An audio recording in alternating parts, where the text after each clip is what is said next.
Well, hello, everybody. Welcome from the middle of the night, known as 4:59 p.m.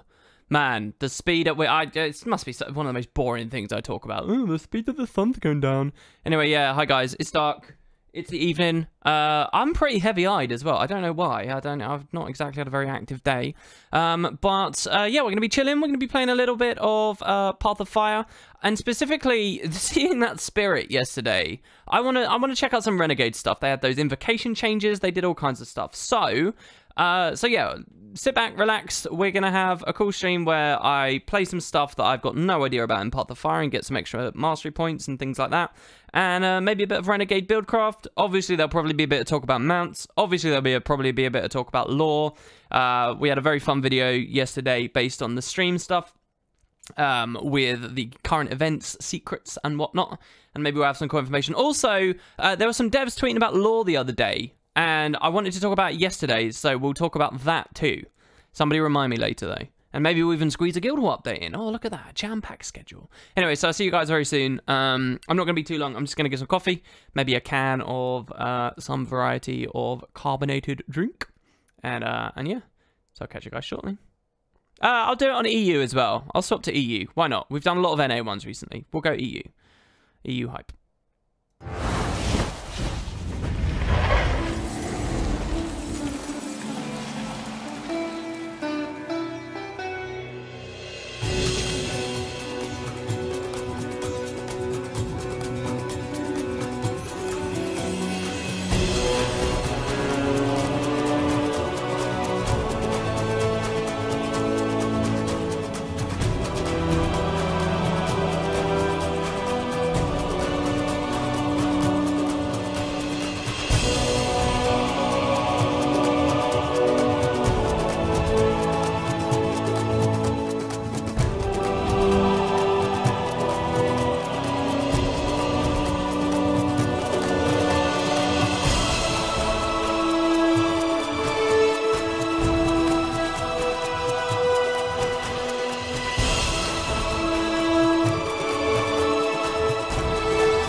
there we go. Hello, hello, hello. Should we maybe change the face cam today? It's been a while. We don't have another new one from the community in the meantime. But I suppose we can go back to another cool one. Look, I haven't used any of the zoo ones for a while, and the zoo ones are damn cool, right? So, obviously a lot of people responsible for these. Credited to Nevadaha, though. Let's check it out. Giraffes, guys. Giraffes. Ooh, they look so pretty. Anyway, hello, everybody. Welcome, welcome, welcome. Hope we're doing good. Today, you know, I've not really advertised it. I've not really prepared very well. We're just going to have a nice evening, dark, cozy, you know, game session where we play Path of Fire together and we have funsies. And it's like when we're kids again and we sit on our daddy's laps and play video games. And, so yeah. Yeah, so there was some big EA post about microtransactions. Well, not micro. So I don't know the full story here, as always, when it comes to broader gaming. But apparently they were selling loot boxes to get Darth Vader in the new Star Wars, perhaps? Battlefront? Yes? No? And someone did a post saying, well, I just spent $80 and I didn't get it. And an EA person actually said... They had basically some PR thing where they were like, yeah, essentially, I didn't spend very long analysing it or whatever, but basically they just said, yeah, we're selling it at this because this is what the market will bear. Which is obvious for any of these microtransaction discussions. They sell it at a price where people will buy them. And you can complain, but there's other people out there that are funding us, so there you go. And basically that's what the EA post was, and it is the most downvoted thing in the history of Reddit. At minus 350,000 upvotes. So now it's like getting more downvotes because... it's a phenomenon. But that is quite extraordinary. You know what I find more interesting than anything else? You know, Reddit is not a gaming website. Reddit is, you know, one of the largest websites visited in the Western world. And, you know, it covers a massive range of things. All kinds of people use Reddit. They're not all gamers. And so it's really interesting then to see that the most downvoted thing ever is from the gaming community and people who care about it from that side of things. And I have no doubt that now that it's, you know, become such a big thing, people who don't even play games have seen it and decided they don't like it and it's reprehensible and blah, blah, blah. But what that's interesting for me at least, is how large of a share gamers have when standing shoulder to shoulder with everyone else who's like a savvy internet user. And of course, gaming's always been a large share. You can look at, you know, the success and quantity of gaming videos versus music videos versus chefing videos versus, you know, whatever else, you know, what these other sectors of YouTube are. Vlogging videos and travel videos and stuff like that. Gaming's always had a big thing. But it's kind of interesting to see that. So anyway, I think that's what it was. We had a sub. Thanks so much to Azalix Terril, who said, thanks for keeping me entertained at work on my weekend drives. You'd best not be driving right now. It is Monday now, so it's not the weekend, so I'm guessing that you're all good. Anyway, thanks so much, man. That's awesome. You never sat on your dad's lap and played video games? Wow. You know, I'm not going to make out like I had the greatest relationship with my father, but I have some pretty good memories of playing games in a room while he smoked a pipe. To this day, the smell of pipe tobacco... I don't know whether it's a specific brand, but kind of that fruity, rich tobacco scent, right? And I'm not a smoker, and I've never smoked a pipe, but it smells good, man. That smell, if I ever smell that, it immediately brings me back. Like, you know the movie Ratatouille, where Anton Ego, the critic, smells the ratatouille at the end, and he has this warp back to his childhood where, you know, he's standing in his mum's kitchen. If I smell tobacco smoke, it warps me back to being a little kid and watching my dad play various 90s PC games and things, like, instantly. It's a really nice warm feeling. We used to have a fireplace in that room as well. Sounds classy. It wasn't classy, but we did have a fireplace we'd occasionally use. So, yeah. Was my dad a root or a seed? I don't even know what that means. But yeah, hello everybody. Hello, hello. You often listen to streams? Yeah, I think you can get by listening to mine instead of watching mine, let's be real. Have you seen the guy that debunked QT Warrior build? No, what is this? Is this some juicy drama that's fallen under the radar because of all the other juicy drama? What's this about a QT Warrior debunked build? So, WP, you ever thought about the unbalance there is in PvP and world versus world with easy, heavy condi builds compared to the skill needed for power builds? Or maybe you could address it and hopefully the devs can sort it out. Ever since Heart of Thorns has been a problem. It's actually been a problem long before Heart of Thorns. That's nonsense what you just said there. Yeah, I've thought about it a lot because when I was most into PvP and the builds I most enjoy in PvP are very bursty power things. We have to say at the door that, that it's almost an arbitrary thing to talk about because a lot of Condi builds are extremely spiky in Guild Wars 2 and emulate power gameplay experiences. But all of that said, I remember when it was heavy power stuff, and it was really fun. I used to really enjoy it. But I also remember a huge amount of complaining from NGs, Necros. That was it, really. I think maybe some other classes or, specs for certain classes. There was always a lot of complaining that conditions had no place. And it was always a sign that Guild Wars 2's balance was shit and PvP was awful because there was no place for Condi.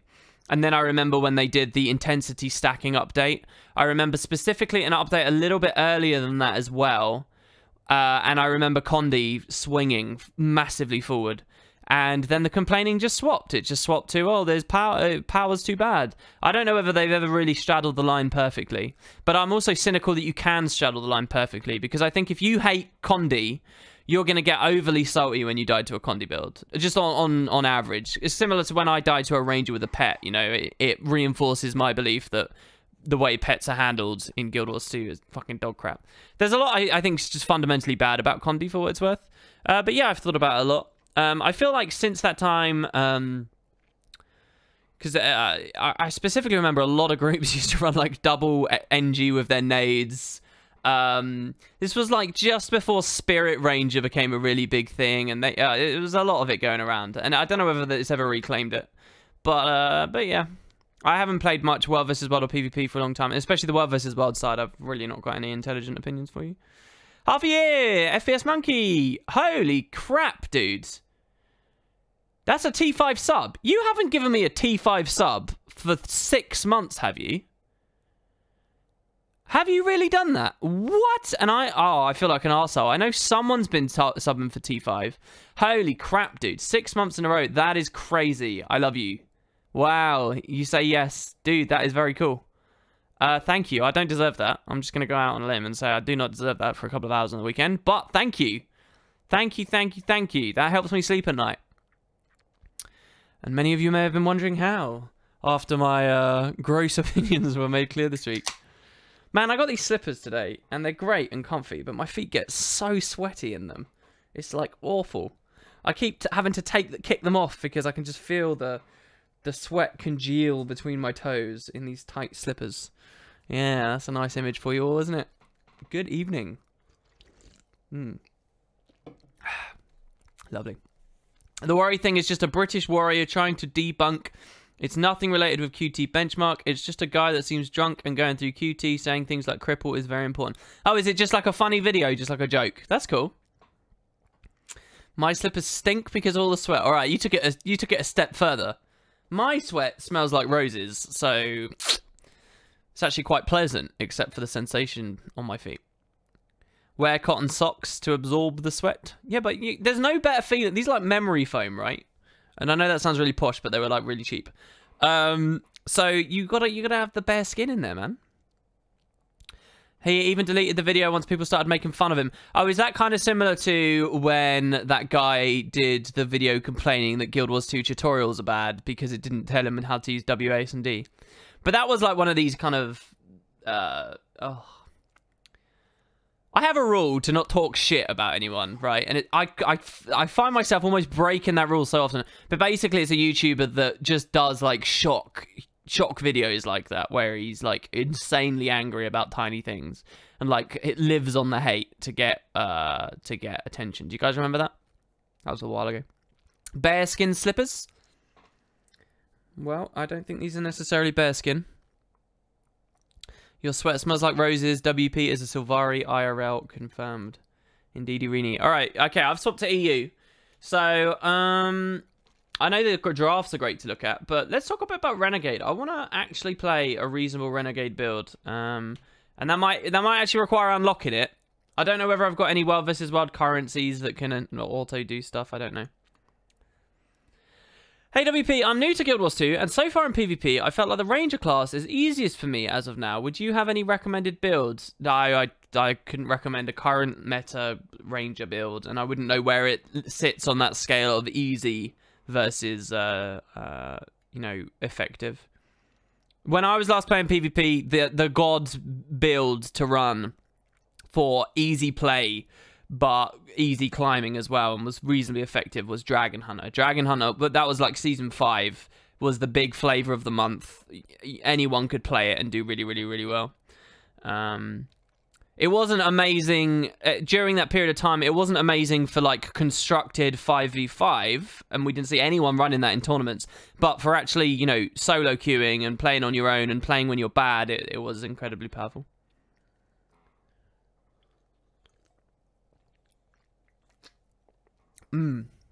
What else is going on here? Sorry. Nerdy and 891, thanks so much for the sub with Twitch Prime. Ventil SD, thanks.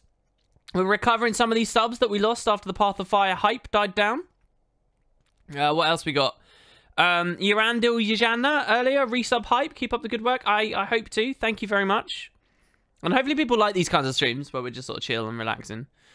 Maxing all cool. Shooting some basketball outside of the school ground. And should we find that we are perhaps in a little bit of trouble with the law,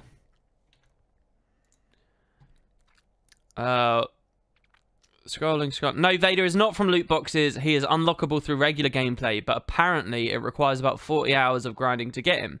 You could also, of course, just pay to have him unlocked right away. So, not loot box related this time, but it still sucks. EA is trying to get people to pay for every little part of the game. It's mobile gaming, right? Like, that's what mobile gaming caught on to, you know, maybe, what, 3-4 years ago, en masse, majorly. People didn't complain. There were no champions speaking out against it, and it became a ridiculous industry. And, of course, the answer is to try and combine those two cash flow systems together so that mainstream gaming can do it. And the more it happens, the more it's normalized, you know. People can get away with a lot of really bad stuff now, and the answer is, oh, well, it's not as bad as EA. But it's still, you know, terrible, basically. Are we getting full ASMR stream, WP? I hear we would. No, I don't really even get the appeal behind ASMR. I like watching series and things where people are very quiet and very calm.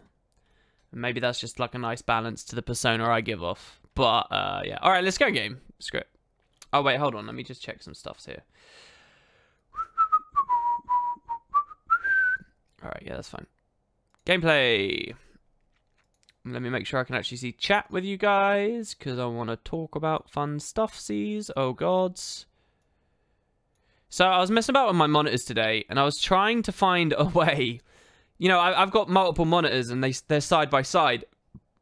And I kind of reorganized everything, because I wanted to try one stacked on top of the other. And I know that might sound really weird, but imagine this. You're just looking at your screen, and you just look up, and oh, look. There's Friends Season 3 playing away. Chandler and Joey are in some trouble downtown. You know, whatever, right? And it's easy to see. So I thought I'd try it out, but Windows 10 snapping is super annoying. And I ended up giving up with my tail between my legs and going back. So there you go. That's also what I've been doing today. It's been good, hasn't it? What is that look? Okay, yeah. Oh, this guy's got me beat. I need an adoption, right? To you know, to have that for my Rev. My Rev's just got regular mounts. What is that? This is my... And let me just be clear. I do not run around in most of the game looking this way. I only use this when I'm flak revving. Otherwise, I change to my other outfit. Which I hopefully still have in my bag. So let's try condition rev. Load. This has a chance of deleting shit. So, oh, sorry, gear. Oh, it doesn't look like I've got it on me anymore. Where would all that be? It looks like it is here, though. Maybe I just need to update Arc. I'm a bit scared of using it since rumors of that deleting gear has become more of a thing. Normally, I run around like this. And for today, we're going to be running around like this as well. So, you don't have to worry too much. I do have to identify where the hell my Viper's gear is. Which could be a lot of messing about. Oh, my banks are bomb. It looks like a bomb's here as well at the moment. I shouldn't have deleted those licenses yesterday then. Maybe. It's funny, I took a random browse of the Twitch scene between my last stream and this one right now. And I don't know whether I just got really lucky or unlucky, depending on your perspective, but nearly every stream I clicked and watched had the streamer gambling for mount licenses. I don't know what was up with that, but nearly every single stream I watched, I'm not going to name names or anything. It's really fun. I don't know whether it's just because that's such a fun thing to do on streams, but I guess so. Just use Guild Wars 2 Effie and adjust potato cam. Guild Wars 2 Effie? Oh, use the search function of Guild Wars 2 efficiency. You guys are geniuses. All right, hold on. Let's do that. You guys are genii. What's the name of some Viper's gear? Oh. Efficiency is great, eh? That doesn't necessarily make it be a better system. Wait, what? No, I didn't say that. Why would you jump to that conclusion? Unless we're talking about... Oh, we're talking about something else. Overwatch? Overwatch shows the rating of everyone you're playing with and against. So if you suddenly started getting games against higher rated players constantly, people would notice. Guild Wars 2, when I most enjoyed PvP, ranks were like insanely difficult to get and they were visible to everyone. That's what I used to like. I used to like chasing the rank numbers. And then with Feature Pack 1, they removed that. And it made me really sad, genuinely. It took so much of my motivation to play PvP away. Stuff like that is where when I realise I'm not quite the demo for Guild Wars 2. Because I think there's too much... The cost, or you know, it's obviously why they're doing it. They're doing it because they don't want people comparing one another. They see toxicity come from it and stuff. But I think there's a big cost in terms of like how rewarding it is to climb and stuff by doing stuff like that. Anyway, account... Search Viper. Can I just type Viper? No, that doesn't work. What are the Viper? What's Viper? Oh, but it. The problem here is it's all raid stuff that I've stat selected. Look, we're just gonna guess at a character here. I'm gonna guess that it's on my Scourge. And the reason I'm going to guess it's on the Scourge is because... Oh, no, I know where it is. It's on my Mesmer. My Mesmer, because I've been raiding on it. It's on my Mesmer. It's clearly on my Mesmer. It's on Mirage because I've been raiding on it. I'm well aware. Let's go this way. Mirage. You haven't had homemade brownies in a while. I don't think I've ever had homemade brownies. Man, what is with all these subs? Is it the start of, like, the month kind of thing? It is a Monday, but it's the 13th. Sandpaper condom. I appreciate your support. Anve94, it's good to see you. Woo! I will hope to keep up the good work. Why is everyone telling me to keep up the good work? That's so lovely of you all. Thank you, everybody. FPS Monkey, half a year of potatoes. That was earlier, and so, yeah. Here we go, see? Vipers stuff. Alright, so now what we're going to have to do is remove some of these, which I deposited last stream. These random slivers, my terrible investment that never went anywhere. And deposit instead this stuff here. Voila. Oh, seeing these, by the way, these are old items. They're called boons. Might regeneration. There were some protection ones as well. They got removed in a patch about a week after the game came out or something. Very, very, very early. But basically, you know I mentioned with the mount adoption thing, the old... and they do still exist, by the way, I think, anyway. The might boosters and the regen boosters and stuff like that. One other side to the story of how scummy that was with the gem store is they were selling those on the gem store. But what they'd actually done is repurposed a regular in-game system that was just a method for rewarding you. See, these items I'm mousing over right now, these you would get from various NPCs around the world. Not heart vendors or regular merchants, but special like NPCs in very specific areas. And when you double-click these, they give you the gem store buff. But what they did was they removed these from... And they seem to be some kind of tier system. So tier 2 boon, tier 2... tier 5, as you can see I've got here, tier 3 and tier 5. So they had something like that going on, But then, just as the game came out, they tried to delete all sources of these and instead sell them on the gem store, which is like another scummy angle to all of this. And then they missed a couple, which I managed to find in that first week, and then they removed them very quickly later. Somebody just posted an image of a homemade brownie on Discord, and it looks amazing. Actually, they've just called it chocolate goo. So lovely. Look at that, guys. I'm able to look at Twitch chat, Discord chat, and talk about random stuff as well at the same time. Isn't it good? All right, so there you go. There's my Vipers stuff. Okay, so let's go back to this dude and close down Guild Wars 2 efficiency and move that over. What are the 3 colored books? The colored books are where basically that tab is full of old Guild Wars 1 stuff. Not Guild Wars 1 stuff, early Guild Wars loot. The books are profession things. It used to be that at like level 30, you'd have to buy a book to unlock another tier of traits, and then at like level 60 again. And I think it was a really good idea because, again, I'm a believer in pace breakers and stuff, specific, prominent, big moments as you level. I think all of that stuff's important. So these here. But by the time the game came out, so it was level 11, and then it was level 40, and then it was level 60. So these are the books. First would unlock your adept traits, then you'd unlock your master traits, then your grandmaster traits. And I thought this was good, especially if this had like profession-related quests that you completed that then gave them to you in the end. But then by the time the game came out, they were just like it was just like a boring gold sink.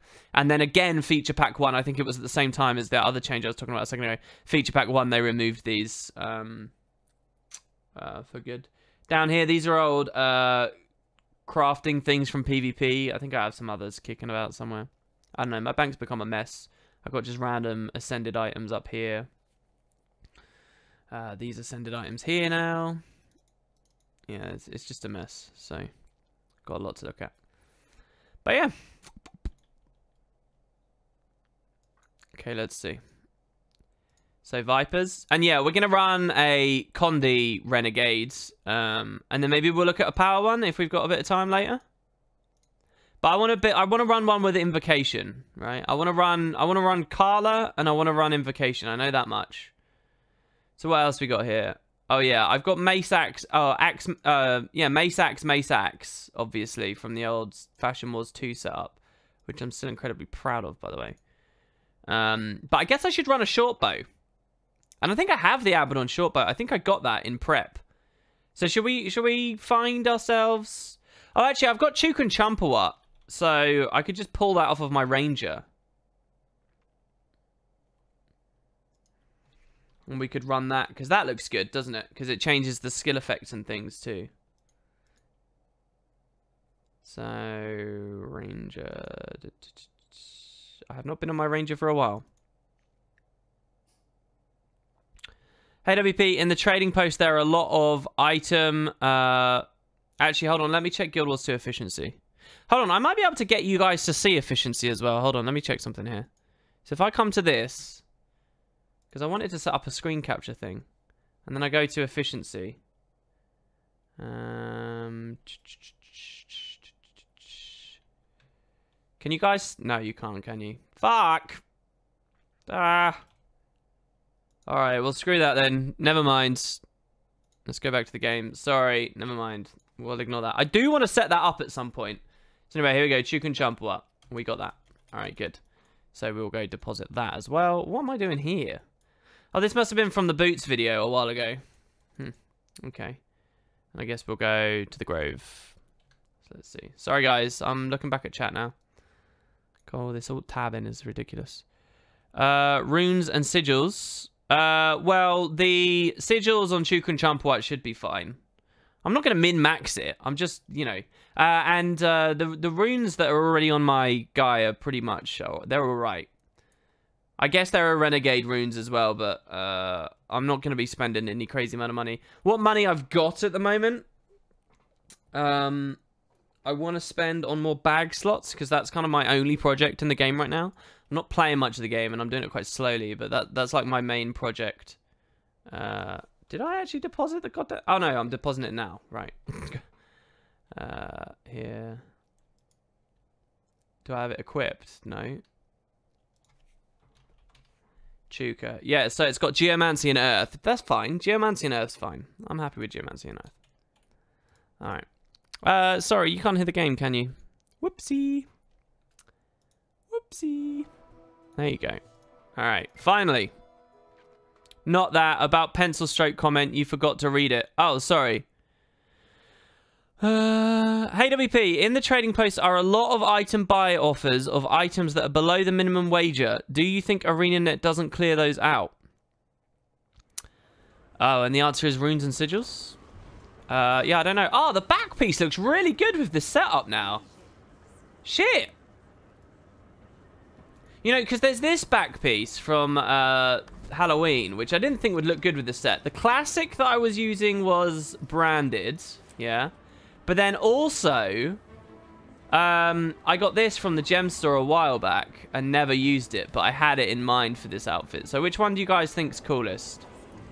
I mean, this feels more Marganite-y to me, I guess, just because of the Paragon Marganites. And when they used Paragon abilities, they didn't have golden wings, they had the purpley ones.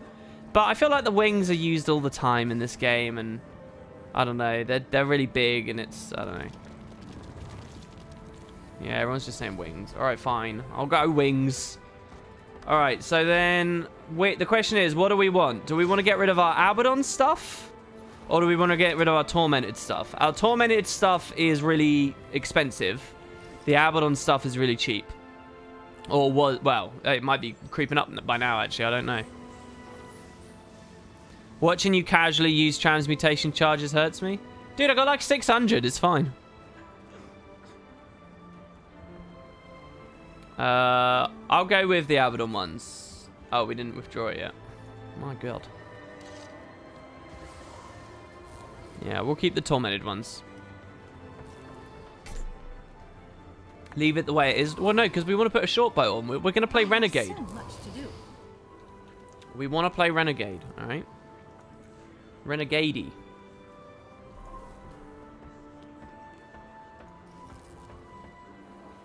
Alright, so here we go. Speak quickly. Renegades. Now, I only have the middle trait line, apparently, so we're going to have to do some stuff here. I have 16 points. Shit. So we may have to play Path of Fire and get some of these as we go. Kyra says I'll never run out. Yeah, I mean, I haven't PvP'd a World vs. World for ages, as I explained earlier on the stream. And I still have got ages before I'll run out. Alright. Chukun Champua. So what is this set to? Power, precision, condi, damage, expertise. Yeah, Vipers, right? I don't know how well the bow works with this specific setup. Maybe I should try... Again, I don't think I have a tormented one. Let's see. I do have a tormented one. Oh, snap. But it looks kind of poo. It's really expensive, but it looks kind of... And I definitely have the Abaddon one. Should we go Abaddon? Which bow? Abaddon? With its, like, red bowstring? Tormented? Or Chuka and Champua? Does Tormented have a flashy bowstring as well? No, this one doesn't have a bow. Well, yeah, it does, but it's just not flashy. Abaddon for bow, people are saying. Alright. Alright, we'll go Abaddon. Alright. There you go. Look at this Fashion Wars 2 quality you guys are getting from me. So this means we don't get the tiger effects as we fight. Alright, I don't even have the skill 5? What? Shit. Wait, hold on. How's that a thing?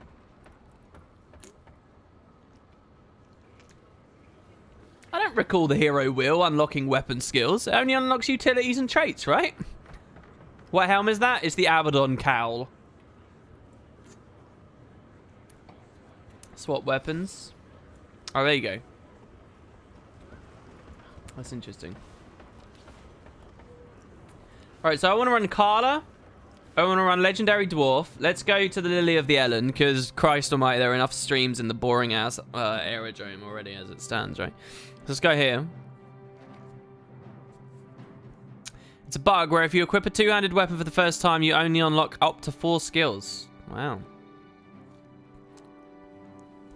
I've got so many transmutation charges, I genuinely forgot they existed, yeah. Alright, see, look. So now we got pretty Pretty Path of Fire stuff going on. Okay. And some Guild Wars 1 Ascalon music for some reason. So I guess we'll run Demon Stance. And by the way... Oh, I love using the Elite. Don't we look good with the Elite on this gear set? I mean, honestly, let's be real. We look like a bouse. Watch him put all that purple on a green bunny. Come on, WP. Oh, that's a good idea, man. That's a good idea. The Fashion Wars 2 flows through your veins. I like how everyone's talking about dead bodies, but have they been talking about some basic places seem a tad greener? For example, Bloody Bill's base. Northeast of here, the environment feels very toxic. I would go there, except I've not been there. Alright, okay. Yeah, I don't know about the wings. But chat spoke, I guess. I'll just change them later behind chat's back. So yeah, now let's look at traits, okay? So we're going to go Carla, we're going to go Malix for the flavor reasons. Now, Corruption is the Condi line. And Abyssal Chill is too fun with Unyielding Anguish, let's be real. This is too good. I love this synergy. It's too good. Diabolic Inferno. So yeah, so Diabolic Inferno, burn nearby foes when using an elite skill. How would that synergize with... Well, we don't even have it yet. Shit, man. Well, I'm not going to run Carla for now then. Screw that jazz. We'll run Jarlis. We'll put Jarlis on instead of Carla until we get some more skills for her. Maniacal Persistence. Lash out when you gain resistance. They don't have any new sources of resistance, do they? Invoking Legend copies Condis to nearby foes. Is that fun in open world PoF? I don't think so. And then what's our third line? So I really want it to be Invocation because of the Invocation changes. All right, so first the Miners. Gain Fury when we invoke a Legend. Deal increased damage and condition damage when we have Fury. Invoking a Legend now breaks stuns. Good. Now, crit chance has increased effectiveness. That didn't change. That's been powerful the whole time. Rolling Mists. Charged Miss. Invoking a Legend while at or below the energy threshold grants you extra energy. So what this basically means is when we're in fights, we don't have 50% energy anymore. This fundamentally changes the energy bar to give us 75.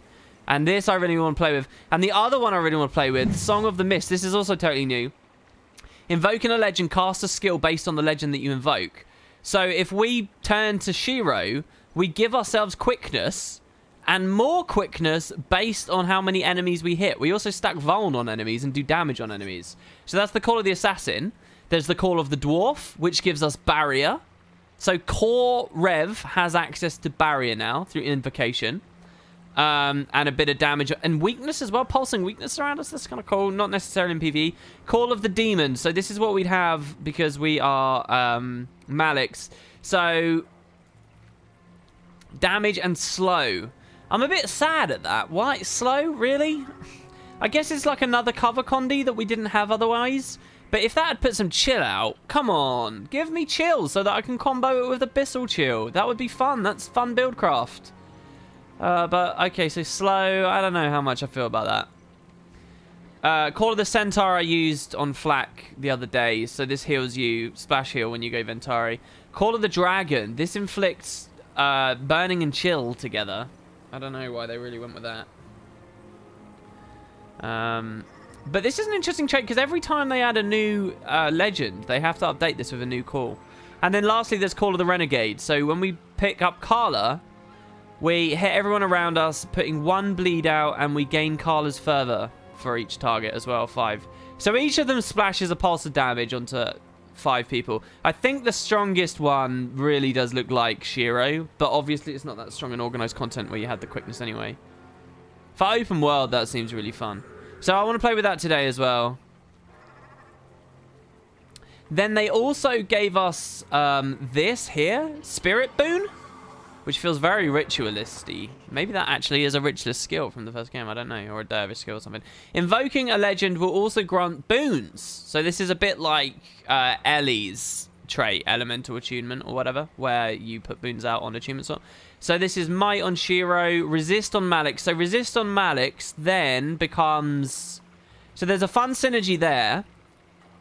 We tune to Malix, we get resistance, and then resistance procs maniacal persistence, which puts torment around us. On a 5-second ICD.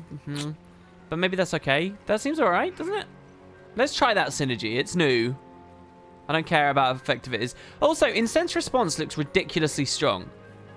There's no ICD on that, so just every time we give ourselves Fury, we get 5 might. So we only need to find 5 sources of Fury to max out our might. And it lasts reasonably long, too.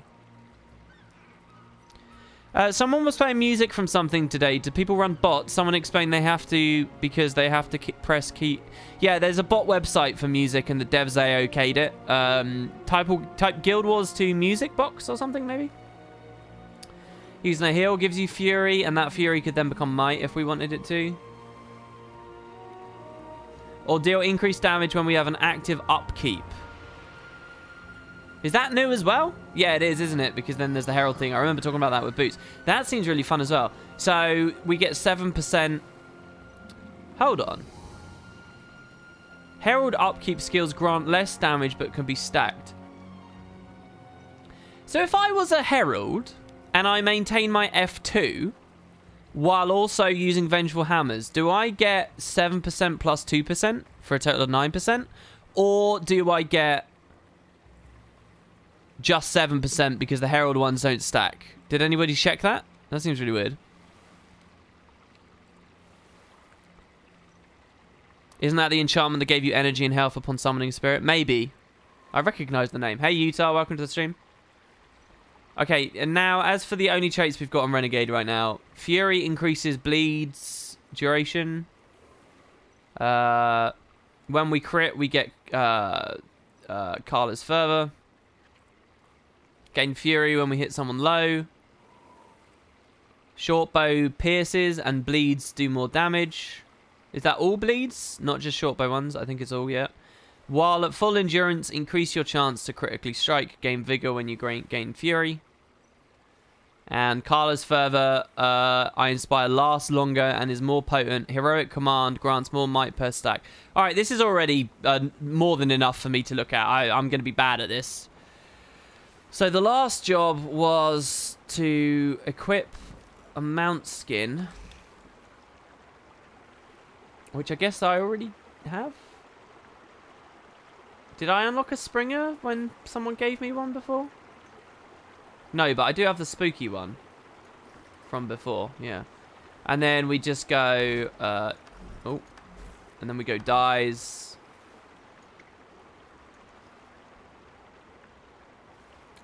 And we go Bloodstone Indigo, Dark Coral,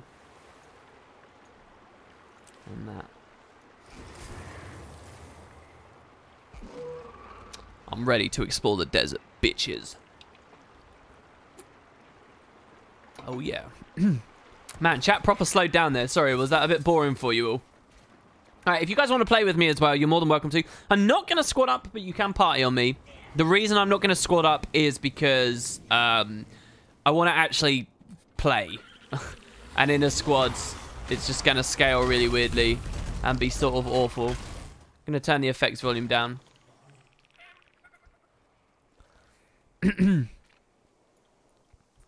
And yeah, I guess I'll just go for some hero challenges. Unless that's too boring for people. The other thing I wanted to do was some of the content I haven't played yet, which includes some of these mastery points and things. We are on EU right now. So yeah, type /join, not /invite, /join. Otherwise, it's not going to work.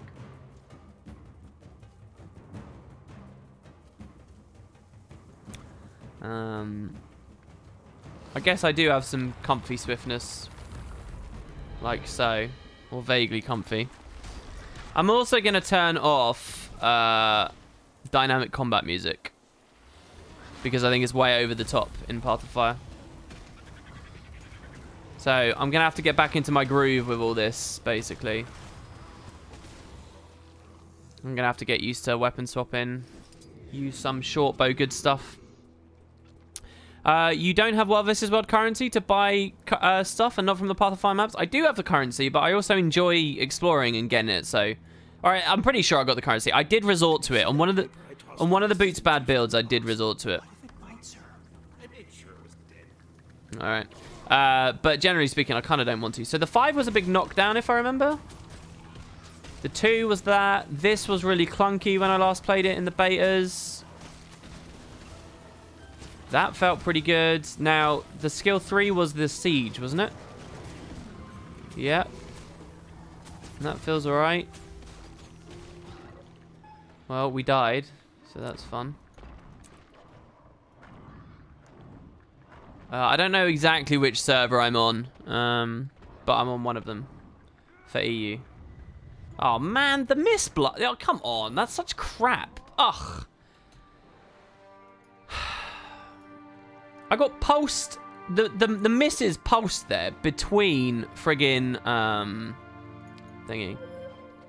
No, I wouldn't take that as a sign that Renegade is bad or whatever. I'm not really playing a real build right now, and I did kind of go pure YOLO on it. I don't have any convenience or quality of life on it.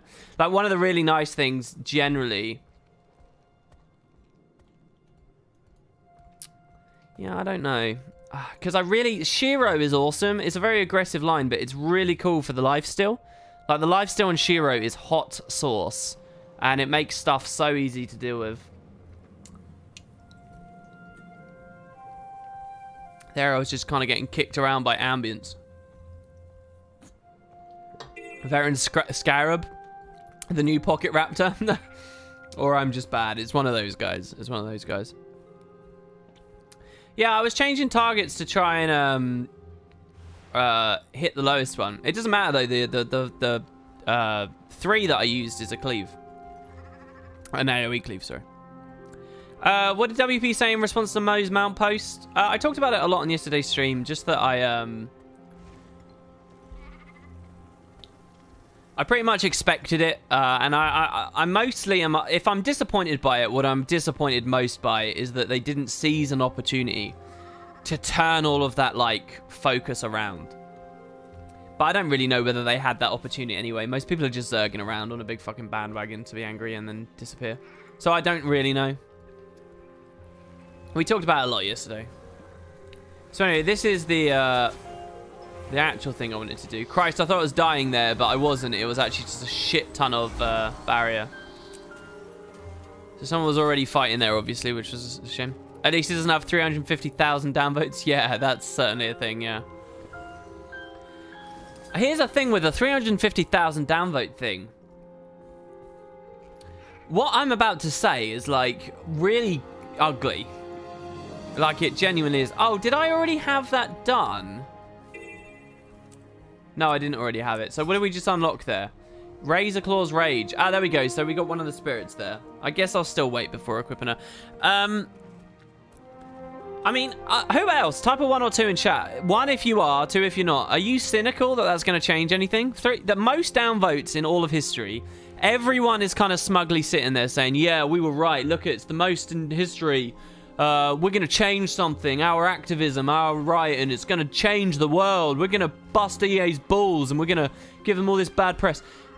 1 or a 2? Who's cynical? I'm cynical. I'm a 1. I'm cynical that's going to do anything. And kind of the ugly thing is I kind of like, I don't know. I want people to take note of that. If EA doesn't change their ways, if mainstream gaming doesn't, you know, it continues to embrace this and we keep going down this rabbit hole, you know, I want people to remember their pride and their minus 350,000 downvotes and just realize how pointless it all is. And it's so, like, ugly of me to think. But there's a part of me that's looking at that. Because I am genuinely that cynical anything will change. Like, especially for EA, with the Guild Wars thing, you can kind of at least say, oh, you know, ArenaNet had a pretty good reputation and now it's fucked, so they'd best change something, right? You can say that. With EA, let's be honest, they didn't have a good reputation anyway. So does it really matter? Is it going to change anything? Was there any point?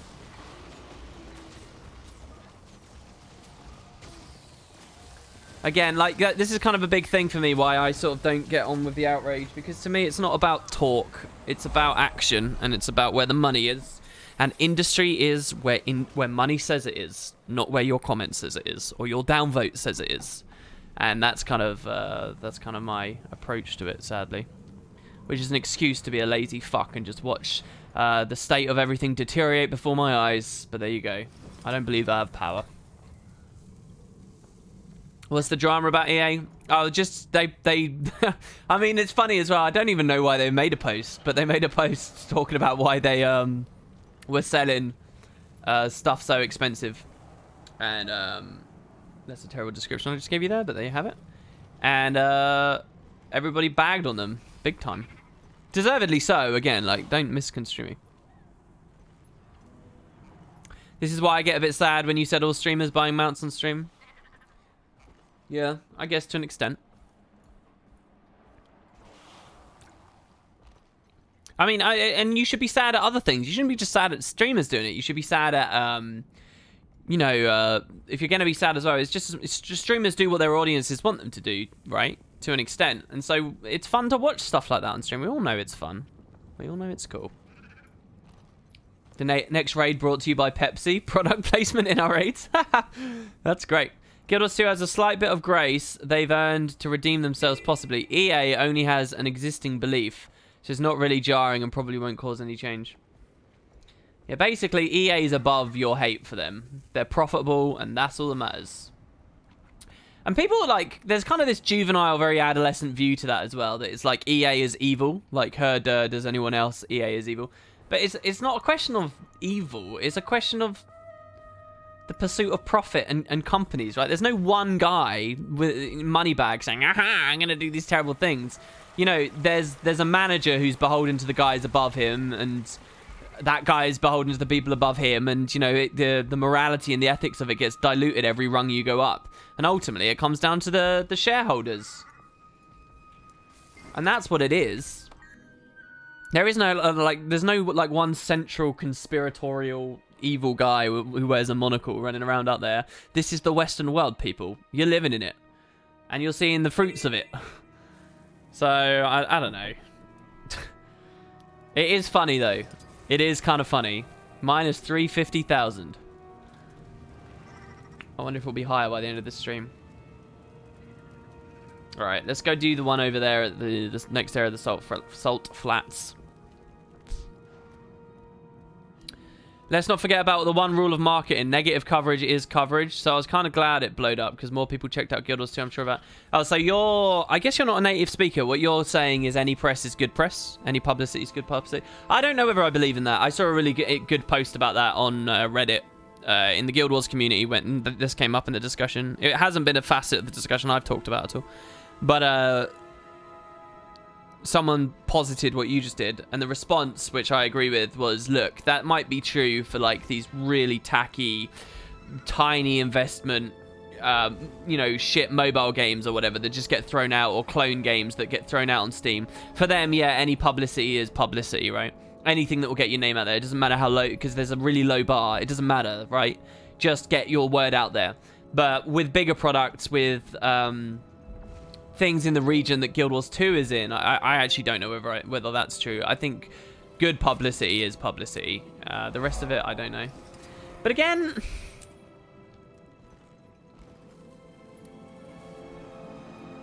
in terms of content creators out there and stuff, you know, there are a lot of personalities out there. I don't know whether people have noticed this. And again, I won't name names or be specific or anything.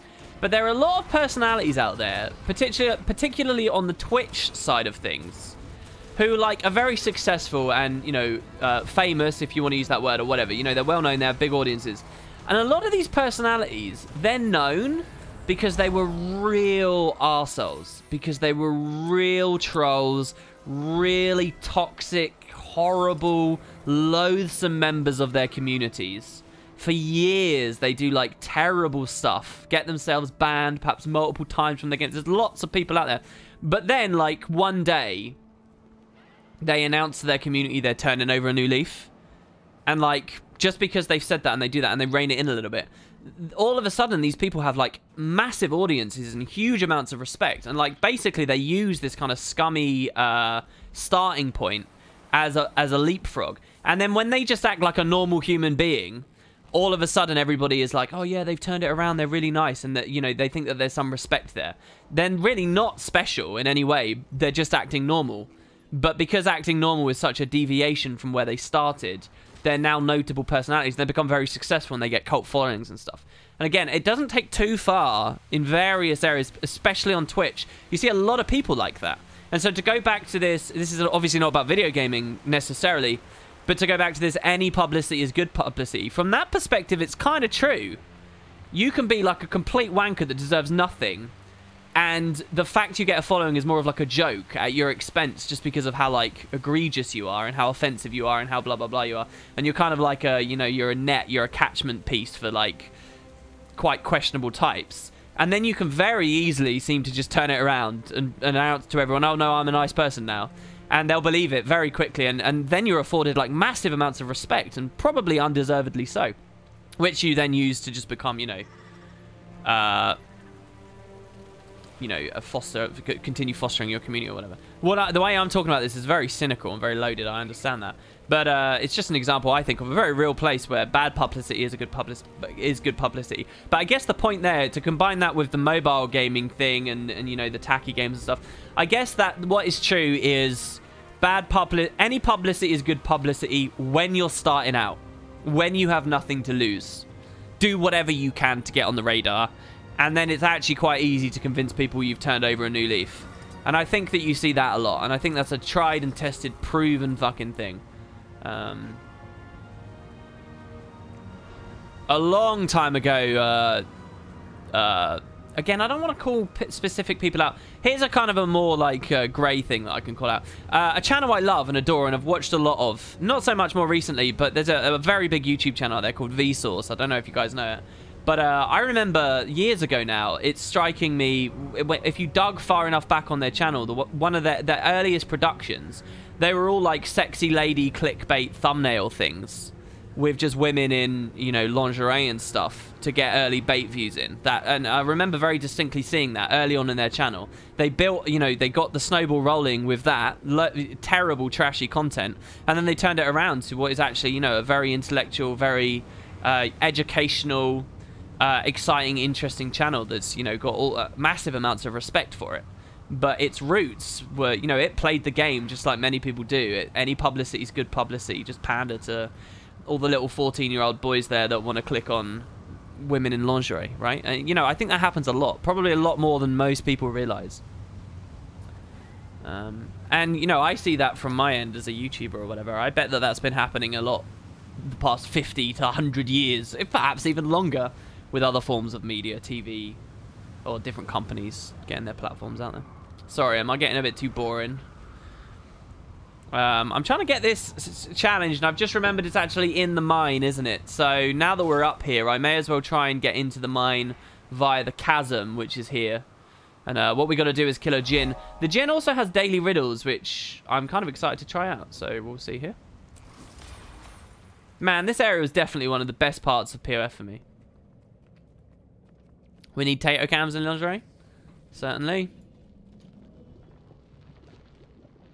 Ben Lubar says, I'm still not 100% sure why my stream ever gets repeat viewers. Oh, don't put yourself down, man. Fight me and show me your worth. I'll reward you if you succeed. I'm curious whether one so clearly battle-worn as yourself could hold your own against me. I'll take that challenge. Let's give ourselves some stab, just in case he's got some CCs. So, we're starting with 75 energy. Oh, you know what? The 75 energy thing actually goes quite some distance to make the Carla F abilities feel more accessible, doesn't it? Am I actually starting with it, or am I on Call of the... I'm not on it. That's why I'm not feeling it. Good, because I was a little bit worried. Yeah, these are more available, right? Because this is basically a buff. I didn't even think of that. This is a pretty prominent buff to the accessibility of spirits and using this, which was like the main criticism of Renegade way back when. Man, my coffee's getting cold. How many players are needed to complete this dwarf thingy? Sorry, what dwarf thingy? Oh, this here? You can solo this. I played this with one other person, but we weren't reliant on one another. In fact, if you use teleports to a friend and stuff, it actually breaks it. So don't do that. And yeah, I did that even without the skimmer tier 2 leap. By the way, one of the coolest places in all of Path of Fire is here. I mean, already this is, you know, super cool. But I don't know if you guys have ever been down the hidden passage that takes you through the mountain to the waterfall. It is so awesome, and I've got to show it to you. So we're at the entrance right now. Is it down here, maybe? No. I think it's one level down. It's like it's pretty hidden. But it is so cool, and there's basically no reason to go there. But it is incredible, and I've got to show it to you guys. I think it's here.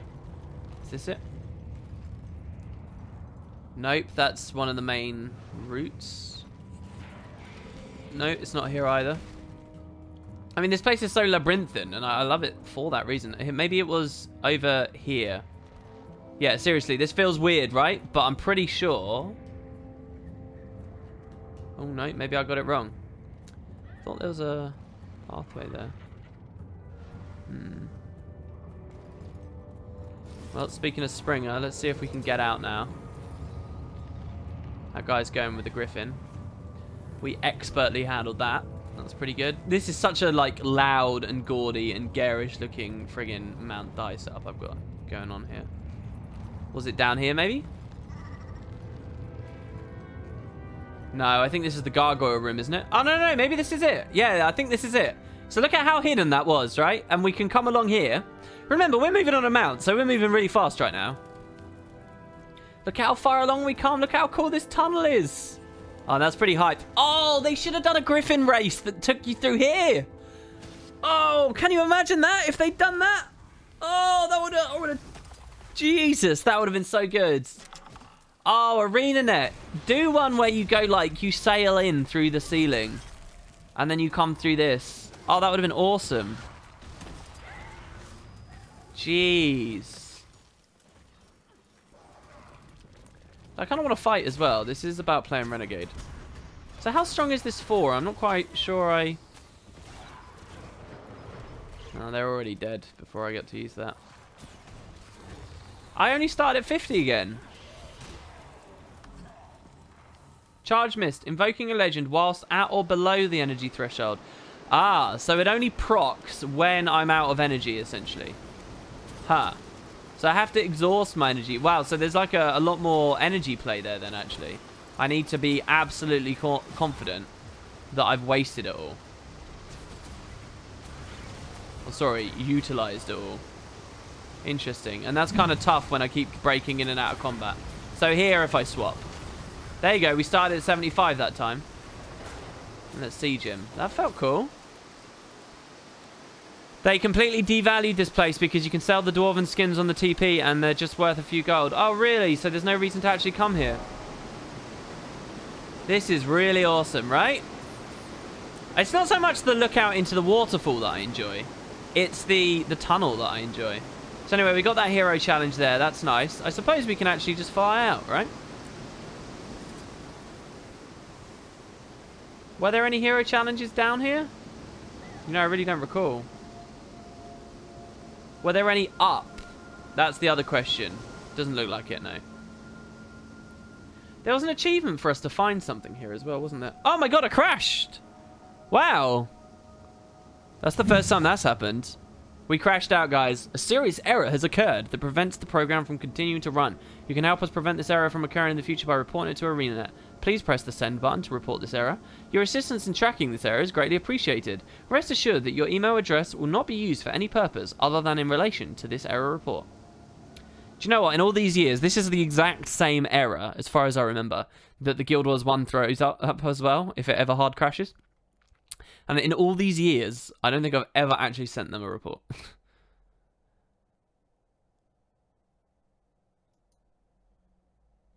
If you care about the points, it's worth it to do it. I can't believe we just crashed. That's really odd.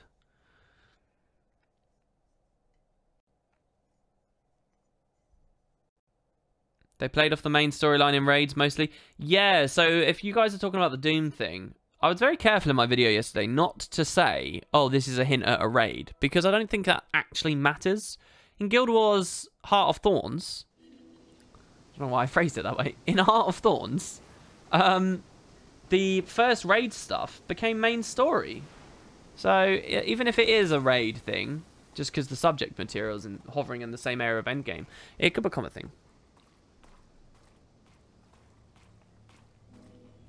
Talking cabbages with the contrarian opinion there that they appreciate being able to sell them because they're fugly lol. I think that's fair, man. You don't have to worry about that. Alright, so there's nothing going on here. I believe, though, up here there's some stuff, so I'm going to go waypoint up here. Robot potatoes. Do I sound like a robot? Donations, fam. Oh, Ewendall. Oh my god. I don't know what it says about how, you know, that you're doing these and every day I miss them. Mind you, this was only by 2 minutes. The only reason I donate is because of the sunk cost fallacy. Oh. I think you'll actually find it's called the fallacy of sunk costs. Wow, dude. Thank you very much. I really appreciate that. I did ask you yesterday where the end point of this is. And I guess I'm still curious. I never saw your response to that. We had a host as well. What? Ilevia, 54 people. Hello to everybody from Ileva's stream. Thanks so much for the host, Ileva. Thanks so much for the donation, Ewendall. Thanks, guys. That's really, really cool. We're basically taking it easy today. We're just talking about random PoF stuff. We're playing Renegade. We're learning some things.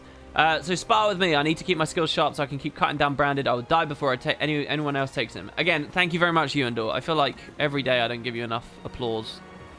Oh, you guys can't see the in-game stream. Right. Yeah, here we go. Hello. Look, you can't blame me there. I had stuff to read that was not Twitch chat for a brief moment. Alright. So, I mean, Jesus. The Citadel bombardment absolutely obliterates your energy. But then you can get it all straight back. That's really nice. Oh, what's the Revenant Theorycraft going like right now? Is this enough to get people off of Roiling Mists and pick up the precision elsewhere? Because it unlocks like a more, you know, damage-heavy rotation or something? And what about Song of the Mists? I like this. I like the way that Invocation... Can I just point out, do you remember when Hollowsmith was revealed and we pointed out that probably the 5th line, so Arcane, Invocation, Discipline, I guess, is the warrior one? And all those, that they should change the primary mechanic in some way. They should mess around with that in the same way that Hollowsmith does for the Grandmaster. And that's basically what they did here with Invocation. I love that they're doing this, and I want more. More. You had a huge 2-minute delay just then. Alright, Ashen Demeanor. So, we get our first trait from another line. Disabling a foe will cripple them, which leaves them vulnerable, and it gives us Carlos further. Well, I think I prefer, though, just getting Fury, increasing our bleed duration and stuff.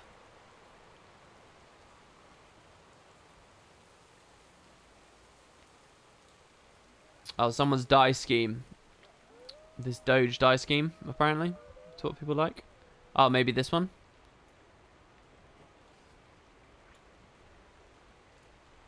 Oh, I actually do quite like the dies on the... I do quite like this setup. That does look pretty damn good, doesn't it? Right, so we'll keep that trait as well. But then we can go again. And we unlock Sudden Reversal. Oh, what? Yeah. Unleash a roar at nearby enemies when we break a stun and knock them down instead. It's a 2-second knockdown. So now, combined with Invocation, we break stun on Legend Swap. Or that is an Invocation minor, isn't it? Yeah, Empty Vessel. So, combined with Invocation, that's actually a kind of a fun synergy. If we're knocked down, we can just press F1 and swap it back on them. Which I think's kind of fun. Is that got a pretty animation to it? What's the juxtapose? But to do that, we lose 25% more damage on our bleeds. Oh, it's just so strong. What are we looking at here? Vindication. Gaining Carla's Fervor will grant us might. Citadel Bombardment pulls more missiles for every stack. So I do want Vindication, though. I think Vindication looks really fun. So instead of having so much Carla's Fervor, I'm going to run Vindication. Also, I want to do this because in the open world, stuff dies before we're really ramping to the lasting legacy potency. So, yeah, let's do Vindication. I want to see those sieges hit hard. And I want to be able to do the sieges comfortably because of the new charged mists. So I like that. Alright, that's good. We get another skill in a second. Humandor says, endpoint, we'll see. Maybe when I have to be a responsible adult. Dudes. I kind of envy you. You know, when was it? Last year? I partook in a little bit of frivolous spending myself. And I bought this service, right?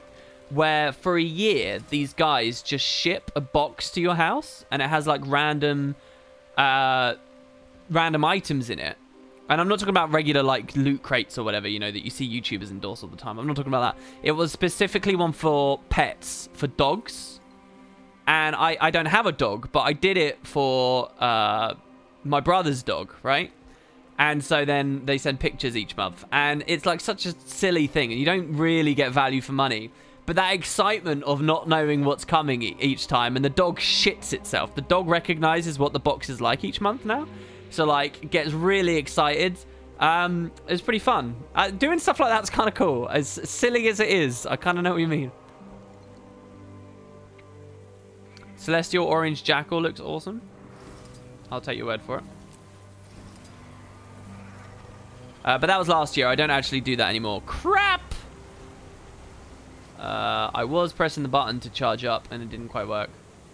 Yeah, that was last year, and I haven't renewed it, so...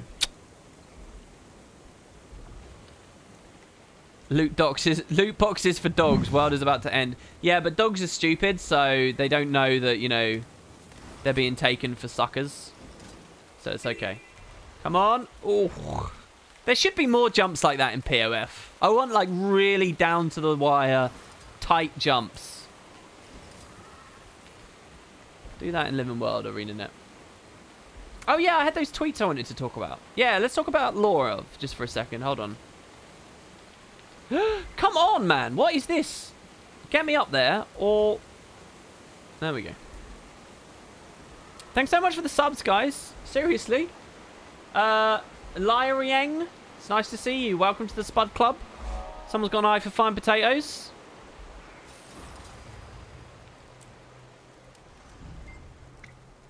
Oh, you asked for tight jumps? Yeah. This campfire emanates both a warmth and a strange, subtle power. We unlock another thing. Legendary Renegade skill. This is the next spirit. This is the one that pulses Vuln and Cripple. That probably was originally designed to do chill, but then they didn't like the combo with corruption, so they changed it. And then we get the elite next, which is nice. Oh no, we don't get the elite. These are the very end. This feels like one that... You know how Daredevil was really struggling in Heart of Thorns because it didn't get its Grandmaster traits till the end? I feel like a lot of Renegade is in that elite, and not having it is a bit... It's a bit poopsy. Because other classes, you can just slot that in with an old elite. You know, you could put Time Warp there or whatever until finally you get Jaunt. But on Rev, you don't have that luxury. So it feels like this is kind of the equivalent. The PoF one. No matter how they order these, it's going to have that issue of feeling like it's not maxed out. But I guess it's just one of the 9 classes now, so there wasn't so much of a complaint. Also, I guess more importantly, they let everybody bypass this stuff instantly now, so... And that's a big difference with Heart of Thorns. Yeah, so a bit of lore, guys. I'm going to take your attention to some tweets, of which I participated in a conversation, and so did 2 of the prominent Guild Wars 2 writing staff. Ooh, are you ready? All right, so let's scroll down a little bit. And your friendly neighborhood Bootspur was also a part of this conversation. So Boots started it, and he tweeted out by saying this. Question: do Sylvari become ghosts and /or go to the underworld? I don't think I've seen one, so that... ... And he tagged in Peter Freeze and Guild Laws. So, let's just first on stream. What do you guys think? Does Sylvari become ghosts or go to the underworld? Have you seen any? Fill me in, Twitch chat. That's the opening question, and I'll give you guys a chance to talk about it before I give some of the responses. And in the meantime, I'm going to go to the next skill challenge. Reg says, isn't there one in the Domain of the Lost? Good question. We'll come to that in a second. Not ghosts, but underworld, maybe? Have we ever seen a Sylvari ghost? Someone says, I've seen them in the Domain of the Lost. Someone said, if you play one. Cossage said, well, there was a Sylvari spirit. Now, yes, when I read that tweet, I seemed to remember a Sylvari spirit in the Domain of the Lost. But I couldn't quite recall, because I've only done it once. Well, I've only paid attention closely once. But I believe I recalled that. But, yes, if you play as a Sylvari, you can... when you die, what happens? You go to the Domain of the Lost. So that must mean that the Sylvari go to the Mists. Interesting, right? What about the Caladbog storyline? I'm sure Traherne is in the Underworld. Yeah, so there was some exposition on Traherne in the afterlife from that, definitely. Actually, I should relook at it and think about it from that lens. That's kind of an interesting one. I didn't even see the NPC. I just remember seeing a Reddit post about it. Again, yeah, like, so it doesn't even matter if we can source the NPC. I'm pretty sure I remember, like, speaking to someone who says, I think I was a Sylvari or something. I can't remember. But it doesn't even matter, because if you play as one, you go to the Mists. Any of the races, you go to the Mists. But, you know, this question's being asked by Boots. It's an interesting question, because Sylvari are dragon minions. So, let's go a little bit further with the conversation here. The response he gets is from Bobby. So he quoted in Peter, and Bobby was paying more attention off the bat and threw his hat in. So Bobby was a prominent writer with Path of Fire, the last raid stuff we've seen. He says, is this question related to the Domain of the Lost? And Boot said, well, yeah, tangentially. I guess the player character is a Sylvari. Ghost ends up there. ... He said, it was a mix of me wondering if they were kind of returned to the tree in a way instead, but I guess not. Also, thinking about the lady in red, but I figure my train of thought is unlikely. So I don't actually know what Boots was getting at there, because I guess he was thinking the Scarlet speculation. And he was thinking, lady in red, what happened to Scarlet after she was destroyed at the end of Season 1? Does she somehow get back to Tyria? I guess that's what he's going on. You guys already know, I'm not a big fan of the whole Scarlet line of thinking. But I guess that's what was going on. In Boots' mind. Oh, so that's just a mastery insight. I actually need to go over there. Now, instead of playing the game of trying to not get killed by this guy, I'm just going to nuke him. Okay. There we only start at 50, but I'm pretty sure I had... What? Why? Ugh, really? You stay down. Let's summon our spirits, shall we? See how it feels. Oh god. Man, I can't get over the how much visual stuff there is going on there. Alright, let's get on this. Let's leap across. And we go north. So yeah, back to Twitch chat. Let's see what you guys are saying at this point.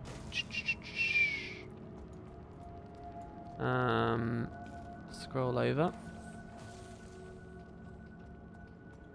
Wait, why don't I remember coming in here for this? Why don't I remember ever going in there? I don't think I've ever been in that cave. I don't know what's in that cave. I don't think I've ever been in that cave. We're going to go in that cave. That cave looks cool. Let's see. WP, did you know you can keep behind your mounts? Really? Scarlet wasn't in Morty's control, I believe. Well, no, that was the sort of the game that they were playing, right? That she discovered Morgemoth. She didn't want to be Nightmare Court. She didn't want to be Morgemoth. She didn't want to be of the Pale Tree. She just wanted freedom for the Sylvari. I think was kind of a thing. I can't really remember, man. All this is slipping away so quickly. The whole Sylvari ghost thing would possibly imply that Sylvari may not have originally been created as dragon minions. Maybe Pale Tree seeds were original entities who were blighted by Morgemoth. What's this? I searched everywhere for Lady in Red stuff, and there's almost nothing. So it's not something easy Zaishin items were added to the game. But besides Scarlet's voice acting was amazing, I don't think she's the Lady in Red at all, nor do I think she should come back in the story, but still, ... As well as Scarlet's message, Kaith, someday you'll see Tyrion needs me. Yeah, that's attached to some of the Ascended gear, the Sinister ring, I think. So that was a message before she fully fell into Morgemoth's control. Or it was written back when she still wanted to pit them against one another. Yeah, that short story is so important, and it was released on the goddamn blog. It's ridiculous. Yeah, we'll go in the cave in a second. Okay, so back to the Twitter conversation. I said, yeah, so this is when I joined, and I said, yeah, this is really interesting. There's an interesting implication there for what that means with other dragon minions. So this is what's curious to me. If Sylvari can die and go to the mists, doesn't that mean other dragon minions die and go to the mists? Do Branded die and go to the mists? Do dragon champions go to the mists? Are Risen now in the mists? Boot says, well, are Branded souls trapped in their bodies until they die? Do the Risen force their souls back from the underworld and corrupted when they rise? And Bobby just throws it back at us and says, what's your theory? ... And that's when I copped out, because I don't know what my theory is. It feels too messy for me. Boot said, I'm going to have to think on it some more. I'll muse over it while I'm grocery shopping. And then finally Peter comes in and says, these are interesting questions. Very much at arm's length there. And then Boots came back a day later and said, okay, I've thought about it a lot. I decided I have no idea what the answers to these questions are, but it'd be really upsetting if the souls corrupted by dragons, etc. are irreversibly corrupted, even in death. So knowing Peter, it's probably canon. But, you know, the idea of dragon minions, champions being in the mists, I kind of like because of the skybox in the Realm of Torment in Guild Wars 1, which depicted a giant dragon. And the fact that in the underworld, there was like a serpentine dragon snaking through the mountains. I like the idea that these are bodies of, or remains of other dragon champions, not from this Elder Dragon Rising, maybe not even from the one a second ago, but maybe one from one even beyond that, you know. I like those ideas. So what is up with this cave? This is a cool looking place. Is there something to do here? Oh, come on. You gonna bust my balls about that? That might have been a bit too far back. Oh, you're just sliding around. What's this? A good point. Glint is in the mists. Oh, yeah. Well, yeah, definitely, right? So champions are in the mists. But she was cleansed. So is that somehow different? Did the Altar of Glost allow her to enter the mists where otherwise she would not have? I don't know. I'll tell you what. I would not want to be a writer for this franchise in some respects because Christ almighty, how do you even begin unraveling that stuff? WP, I'm guessing that those who are cleansed of the dragon could go, which is why Glint is there. It's already weird to me that some devs posted in Reddit that Glint is a scion of Kraukatoric, implying she's Krauki's daughter instead of being... Well, no. They also said that this term scion, when they're using it in Guild Wars, is not a familial thing. I'm pretty sure I remember that coming out.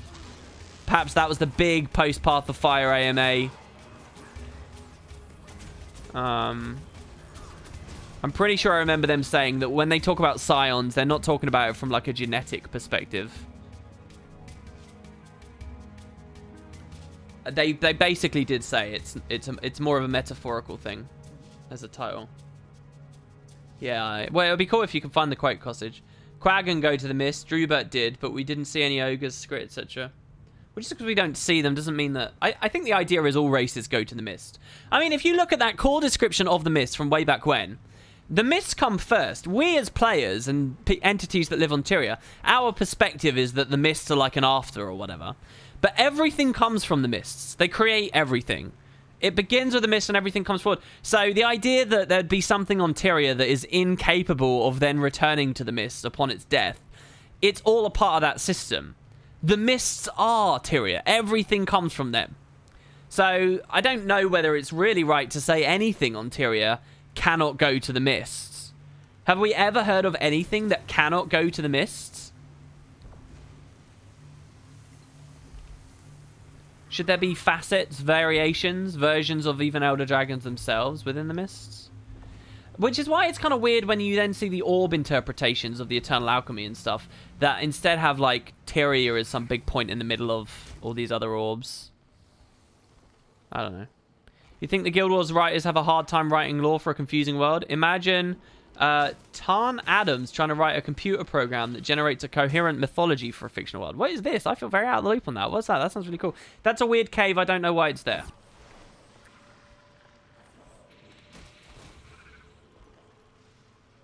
Right, we do have one more, don't we? We've got this one up here we can go for. Oh god, I lost my momentum. This is bad. I might be dead. No, I'm alright. So how is this functioning now? It's no longer a stun break. Did they reshuffle the stun break elsewhere at any point?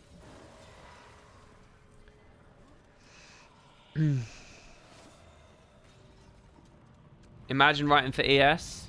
I actually think ES is a lot more... well, I don't know. ES gets a bit fucking weird. But they have a lot more... They're more like Tolkien-esque when you get to like the higher levels of their mythology. And how Nirn sits amongst the various realities and stuff. There are some really beautiful graphs sort of depicting how everything's laid out in ES. Which you sort of can't get with Guild Wars.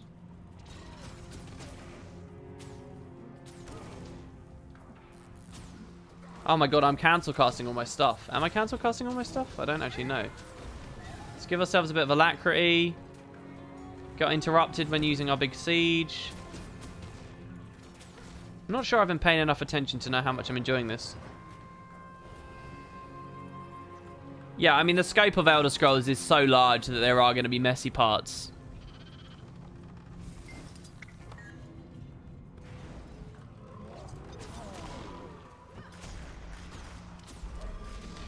Oh, that I needed to dodge. I think someone might have saved my bacon there. So can I, like... There we go, 75. Good.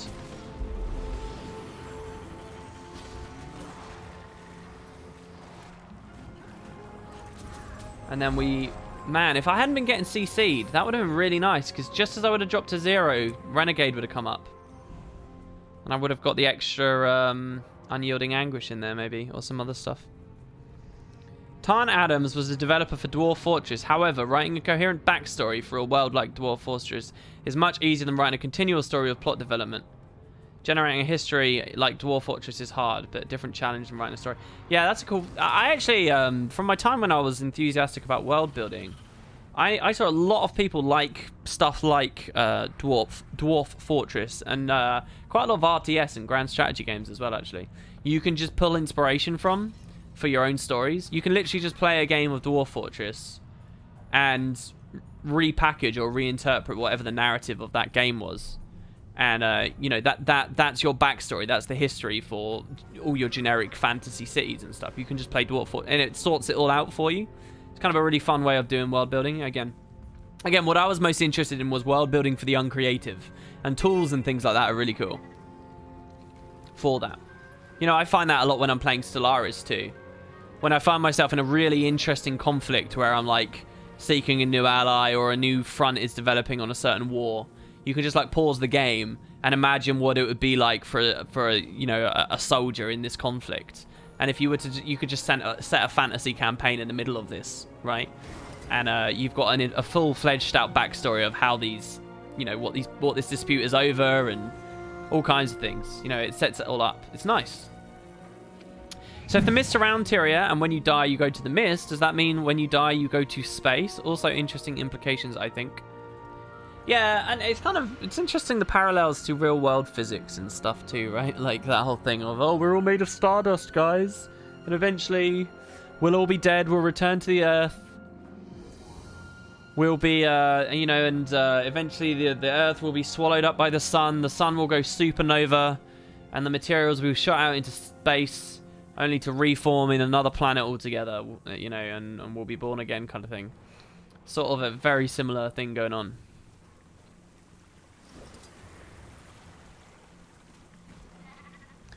Alright. So the devs know the answer to those questions? I don't know. I was really fascinated when they announced in the big post Path of Fire AMA that they had in the backlog the actual text of the Flameseeker prophecies. And for Path of Fire, they released it to the public. They changed it slightly, but they released it to the public. That was such an incredible thing for me to hear, because it really... You know, I'm quite doubtful that they actually had that much worked out, that there's that much on the internal wiki, and that mostly they're cobbling the road together as they go. You know, that cartoon kind of Looney Tunes idea of a train racing along a track and they're building it under them as they run.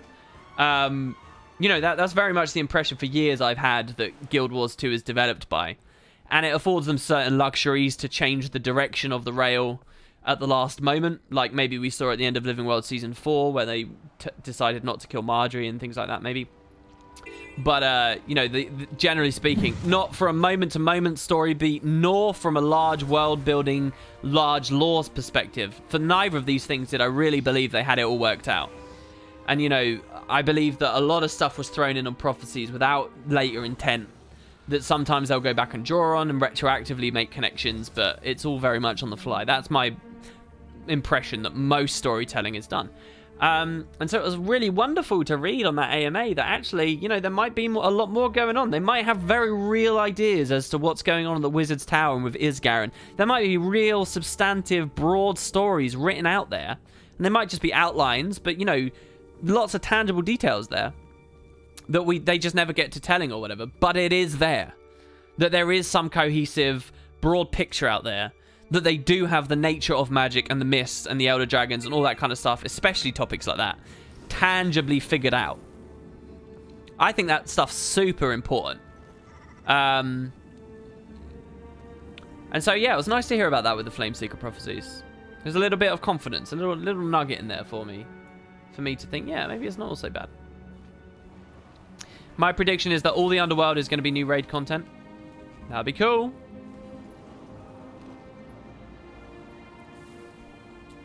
So, what do you guys think about this? You know, the thing is, I don't hear many people... I don't see many people nod their head. Some people do, but the conversation doesn't seem to be taking hold anywhere except when I bring it up.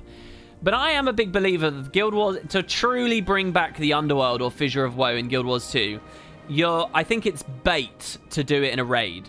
I actually think it works really well as an open world map. Like, really well. I think that you could do so much more in terms of, like, lore and... places to visit and details and stuff if they were open world maps. I think they could be really good.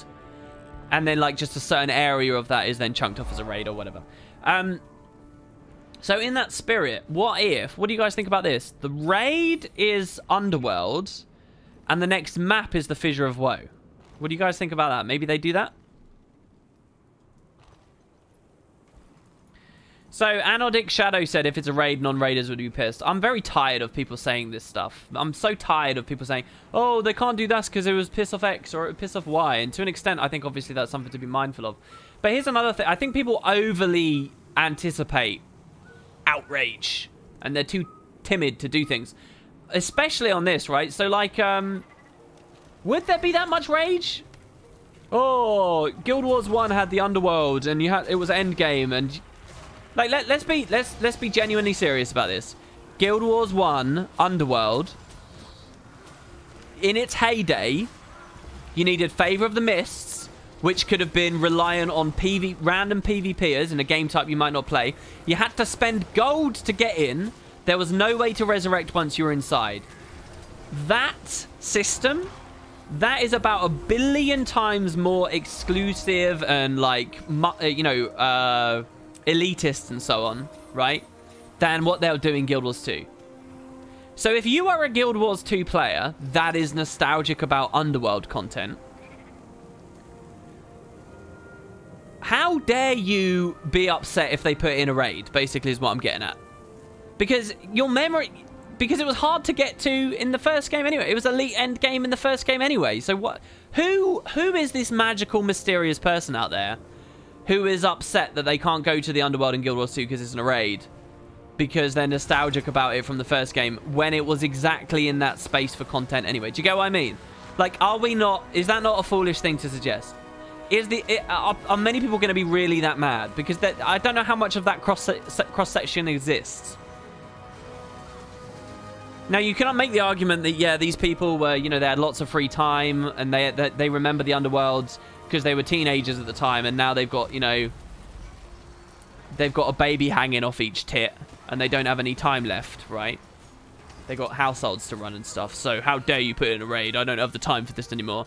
But, I mean, is that really such a respectable stance for them to take. I don't know whether it is. So maybe it'll be okay. Maybe they can do it as a raid. Because at the end of the day, that's what it was in Guild Wars 1. Basically.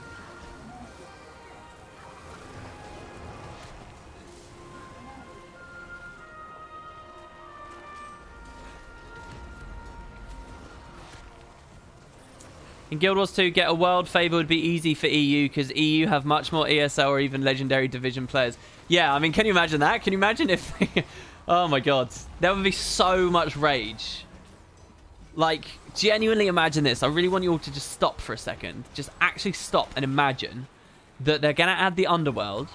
And the only way to get in the Underworld is only EU or NA or China can have access at once. Only one of those regions. If China's allowed in, then no one in EU's allowed in. No one in NA's allowed in. The only way to wrestle that off of them is to beat their PvP teams in automated tournaments. And even when you have it, it costs like 100 gold for your 10-man team to get in there. So everyone has to, on average, pay like 10 gold to get in. I reckon 10 gold feels about what a Platinum felt like at the point of Underworld's release. I feel that like that's equivalent. Imagine if they did that. That's how they added the Underworld in Guild Wars 2. Imagine that. I mean, it would just... you think that the Mount Adoption thing was... well, I don't know. It might not even get as big as the Mount Adoption thing. Because a lot of that was sort of... well, there was other stuff. But, yeah, that would be quite something, wouldn't it? Oh, no. And on top of that, if you die once you're in, you get kicked out. You die... well, if you die when you're in, you get kicked out. There's no waypoint in a resin or anything. You just get kicked out. And on top of that, there's escort events where crucial NPCs spawn that can be killed by quest spawns that you have no way of anticipating early on. Like 4 Horsemen. Who remembers 4 Horsemen and the clusterfuck that was? Or, what was it, the quest in the Bone Pits? I think you have to climb to the top of, like, the Bone Mountain or whatever, speak to an NPC, and it spawns a ton of essential NPCs, like, a mile away, and mobs charging at them, like, a mile away. And unless you've played it before, and you know to leave your party there, that crucial NPC is instantly going to die, and then you get kicked. And oh, sorry, you can't go in because you've lost favor. Oh, sorry, you can't go in because you don't have the money. Oh, sorry, you can't go in because China has favor right now. Sorry. Yeah, you thought it was dead in China, but they're actually kicking ass. You thought it was dead in China, but what just happened is all of the PvP EU players are salty because of current balance. So to boycott the game, they've all just given themselves... NA account, China accounts, and they've taken favor of the gods from everyone to riot and make ArenaNet listen to them. So now China has permanent favor of the gods because these players, there's no competitive scene, so these are the only players that are capable. What is with this ridiculous combat music right now? These are the only players, they can do it even at 700 ping and unstable connections. And yeah, they've just, there's basically, it's been on China for about a month, and no one's had access to endgame for a month. Oof. I would have a hard time theory crafting a way to have more rage. I can't actually think of much that would be worse.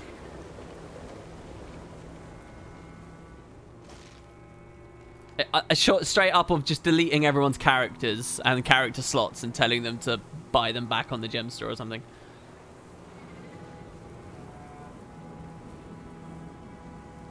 I think the biggest argument against including heavy story stuff in Underworlds and Raids is it's very hard to see the story in them unless you have a dedicated group to do it. Oh, I've wandered into quicksand because I'm reading your message. I blame you, Drake Aaron.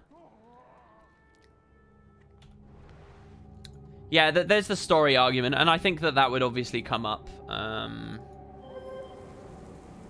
Because essentially it kind of came up with the Bastion of the Penitent. But here's the thing. The devs did it with Bastion of the Penitent. It was an amazing experience. It was one of the best story experiences they've ever done because it was in a raid and because it was difficult. I think they understand that. They appreciate that. They've held their ground on it. Even quite recently, they were very blunt to the community. No, we're not changing this. So, you know, maybe they don't care. How did we not rage at that system back in the day? Because gaming is very different now. It's very different. The kind of people who play MMOs is very different now. People put up with a lot more back then. I think there's two ways to look at that. I think in a lot of ways MMOs have lost their way. And interesting and extreme systems like that do have a place. And a part of me does lust for those kinds of systems. But Guild Wars 2 has, you know, not even Guild Wars 1 stuck with that stuff for very long. The economy shifted to a place where the price to get into these areas wasn't a big deal anymore. The favor of the gods shifted to be about achievements and then got disabled altogether. You know, the game did change quite quickly.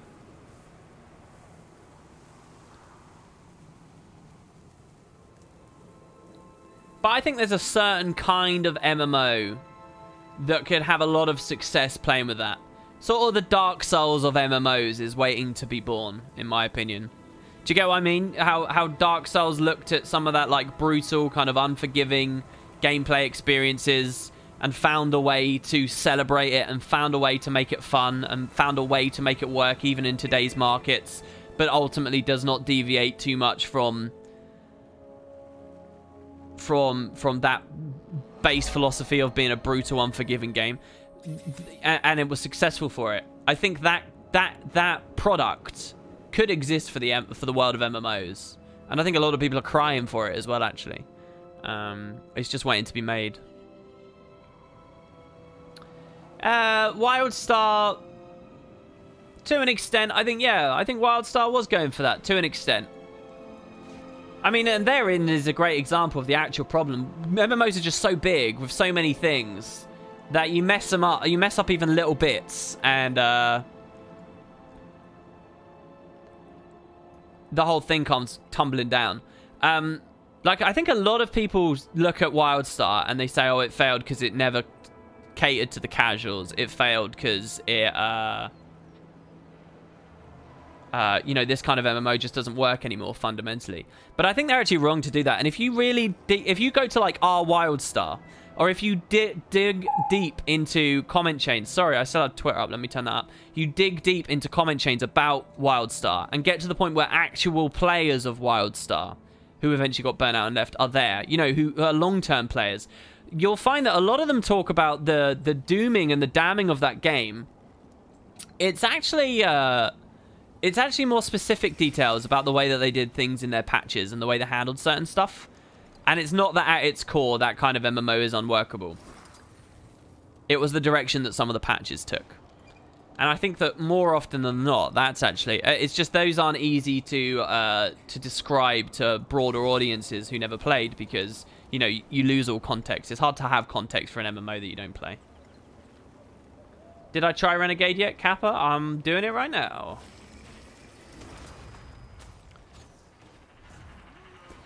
I'm sure you've got some thoughts, Royal, for things that I should be doing differently on it. So here, if I do that, and then I immediately siege, I can knock him down in it. We always have 5 cars thingy.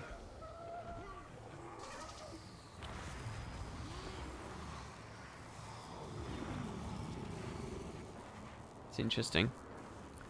I wonder when people start to equate the word casual with people who have a low skill level. Well, I think that's an obvious thing to pair together, isn't it?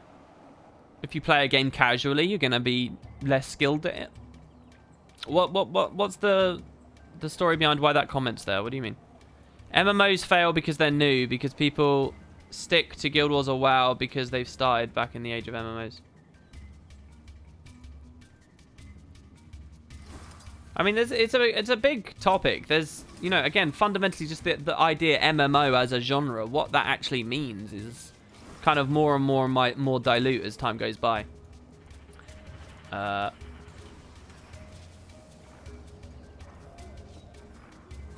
it's as much as sort of a question of how games are being branded now as it is whether they're pure, you know, MMOs, as we remember.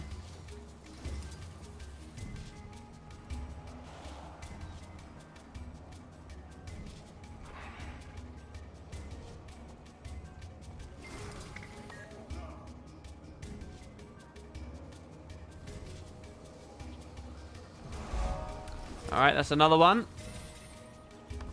Let's have a look here. So we get Darkraiser's Daring. We summon Koos Darkraiser to disrupt our enemies.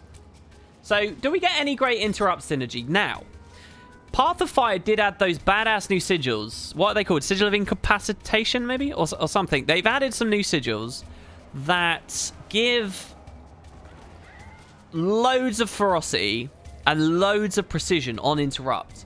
And I wonder whether that's fun on Darkraiser's Daring. Renegade is still a Krev. You should still run Mace Axe most times. Shortbow is just an add-on. Well, I'm in open world, so I don't really need advice about what weapons to run. As long as it's got a Condi slant, there'll be places where I want to utilize its range versus the other set. Severance. Is it called Severance? Oof. See, I mean, it just feels like we're flying. They just feel like dev hags. They really do.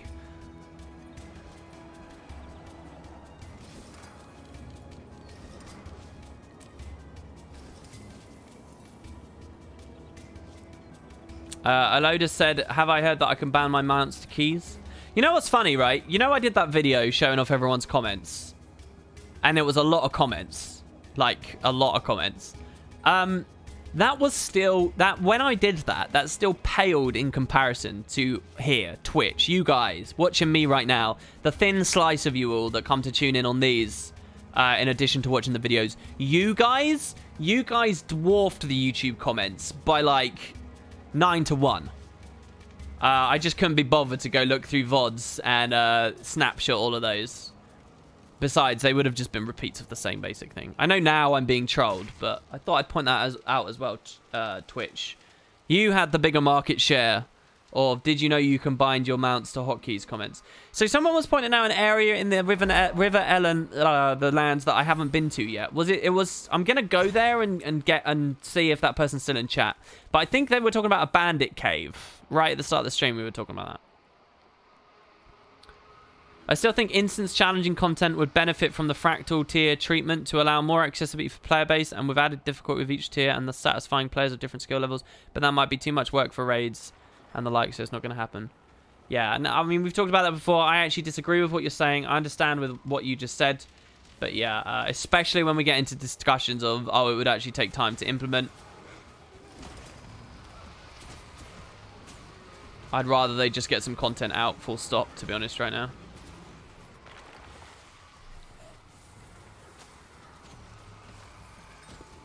Let alone sort of bogging it down and weighing it down with all different modes and stuff. It's like, especially like AoE. This feels pretty good. I don't know. I quite like this. This is a fun event as well, so we'll do this. So there's an elite over there. So let's attack the elite. Which ones do I want to do? I want to use this one and this one probably. In fact, I might only care about the bleed spirit.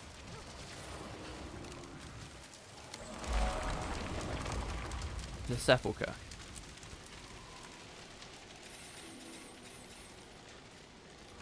Alright, so obviously we've got to break the gates. Can we condi the gates? I'd guess that they've learned that lesson by now, right? That we can condi the gates.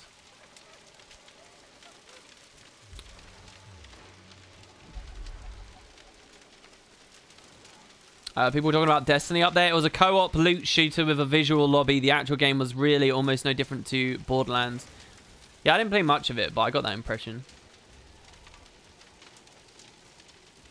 Man, I suddenly got really hungry. I might call the stream in a bit, because I am hungry as a monkey. I would happily take even a blog release from ArenaNet just to disrupt the flow of random negativity at this point about people want them to be doing. What do you mean? A blog post on what topic? I'm not even going to attack the things. I'm just going to go straight on this guy and try and snowball some damage and see what I can handle. So here I'm trying to spend my energy so that I can get the full load here. I'll run Mace Axe here as well instead of Shortbow for a second. So there, we're out of energy. Even with 75 energy, we ran out really quick on that. We'll go back to Shortbow, summon this spirit again. The 3 is up, so I'll pop that. Shit, he's moving out. That's annoying. Back again. Let's run a DPS meter here and just see how we're doing compared to everyone else. Obviously, my rotations are terrible. So we are at the top right now. We'll see how everyone else starts rolling up.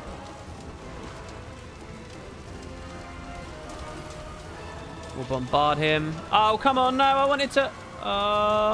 Wait, can I stab everyone here? We have to dodge at the end of that animation, as far as I remember. Oh, I messed that one up. I wasn't low enough. I wasn't below 10. We got to have our upkeeps rolling. Thing is, I don't have an upkeep until I get my elite, which is pretty annoying. I'm going to die now. So our damage is going to drop pretty majorly. We're double the next best, which is a Mirage. But I can imagine Mirage really struggling here.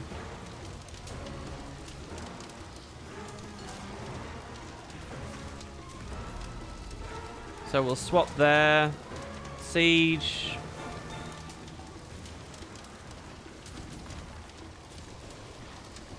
I'll drop the heal spirit because these stay even after. Alright, I was gonna try and put oh, that's just a champion. Shit. I'm not even attacking the right mob. Crap. I was gonna try and put resistance on myself because I'm pretty sure it was Condi that was ticking me the hardest there. But unfortunately it didn't quite work. We've got another Renegade here doing alright. Do you think the massive part holds MMOs back? Both the world being massive and the player base being massive? I think the absolute necessity to maintain a high player base, yes, is actually a really big deal. That can cause a lot of compromises for MMOs that sort of aren't good. I think, though, that... I think the main issue with, like, the massive part is actually making an MMO. It becomes so many different things. And I think that ultimately that's a really punishing thing for a game. I think it has to be like your core gameplay loop, right? I think it has to be extremely clear what it is. And once you've realized that it's good, you need to satisfy on that level and mostly just that one level. And I think MMOs can struggle because they end up expanding into so many things. Like Guild Wars 2 is not just this, right? And this could be better, but it's not had the time it needs to be refined because there's lots of other stuff. There's PvP, there's World versus World, there's raids, there's fractals, there's activities, there's adventures, there's, you know, even within the activities, there's very different experiences there. You know, there's like a Battle Royale style thing, there's a CC kind of mini game style thing, there's, you know, and it's that range of activities that MMOs kind of need to keep a lot of people, but also I think means that they suffer because the more that you have, the less you can cater to, and the more things people will they'll start doing worse and worse over time. And again, like we talked about this on a recent stream, just the number of classes as well, right? This can have a big effect on. So I think you need a very direct experience. For a really good game, you need a very direct experience. And be clear on what avenue it is you seek to satisfy people more than ever. And you can see how slowly over Guild Wars 2's days, it just crept and crept and crept and crept to become what it is. And I think most developers, when they look at feature bloat and stuff like that and losing scope of project, I think a lot of the time, developers are cautious of it, definitely. And MMO developers, ArenaNet have probably been cautious of that. But I think when they're cautious of it, most of their caution is around practical getting it implemented in the first place. And there's kind of this thinking that if you can solve logistically that issue, then it's all right once you've got it out. But these things stay in the game. And I think they're just all places to confuse people about what your game is supposed to be and on what level they're supposed to be satisfied on. And if someone identifies with an aspect of the game that they really love that you're not satisfying on, because you're catering to X, Y, and Z, I think it can just over time become worse and worse and worse for you. Case in point, people who are upset that there's not enough raid content coming out. People who are upset that there's not enough world versus world. People who are upset that the balance isn't good enough because they only play this one game time. Like, the best way to really love Guild Wars 2 and stay with Guild Wars 2 is to experience and sample every little thing they put in there, so that you're always satisfied on some level. The more you tunnel yourself into just being a thief player that only plays world versus world, or just be a rev player who only raids, or just a necro player who only does fractals, the more you do that, you run the risk as a community member to be dissatisfied. You know, that's not necessarily your fault as a community member. You're just a consumer. You'll do what feels good to you. But again, I think that's a big thing, and MMOs struggle with that. And I'm not saying I got the answer, by the way, but I think that a lot of what Guild Wars 2 is can be attributed to that. And I bet other MMOs struggle with it too.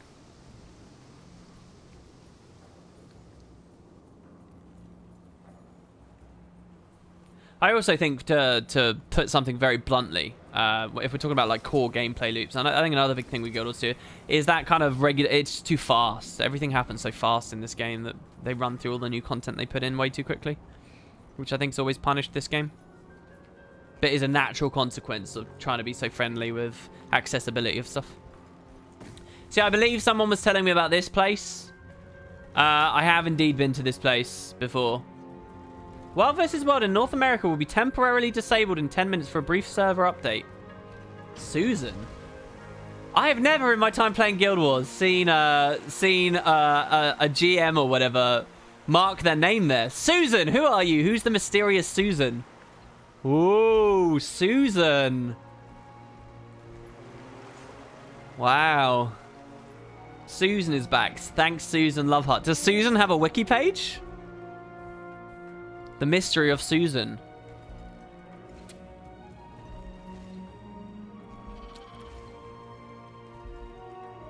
Yeah, if the Mount Drama didn't get so big, I don't think they would have responded. I think that's absolutely right. The Mount Drama getting so big caused me to make a video on it, and I'm sure other people to make videos that probably wouldn't have otherwise, because we don't care that much.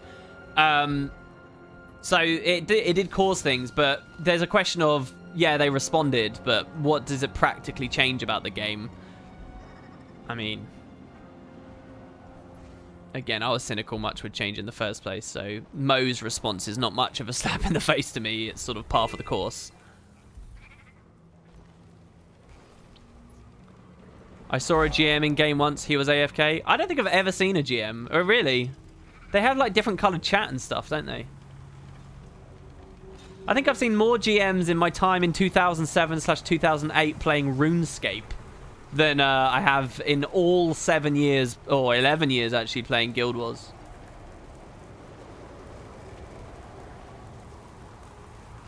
Do you have any plans for the Merciless Challenge? I guess it could be a bit light before next living. Yeah, so next weekend streams, we might do something different. I might make a Path of Fire account that has only Path of Fire. We could play that. We might do a vote. The thing is, I don't really have the cash. I don't know. I don't want... buying another account's going to be... Because it's not... I don't know whether it's smart as like an investment or whatever. But we will see. Okay, the other thing I want to do as well is... Merciless. So I'm thinking of picking one of those challenges up. Who knows though? Maybe maybe tomorrow there'll be a big announcement for something, and we'll have lots to talk about there. Today was very chill and relaxed and casual. That's not actually for a lack of things to do. It's just a lack of prep, and I don't know. I'm in a pretty mellow mood, so I just wanted to run around, get some hero challenges. This will be the last one we get here, and yeah, just chat with people, I guess.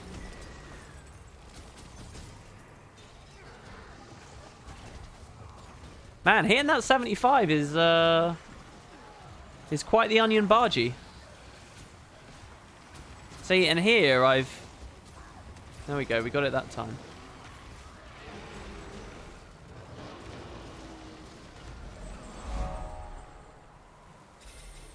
And there we go, we got that hero challenge as well. Lovely. Well, okay, I said that was the last one, but there is one in Augury Rock as well. And with that, we'll be done. So let's do that. So we just unlocked a few more traits, which maybe we'll have a look at a little bit later. Let's go to the funnel one over there then. What do you think of Incinerator? I just got it and I don't regret spending over 600 gold. Did it only cost you 600 gold for the Incinerator?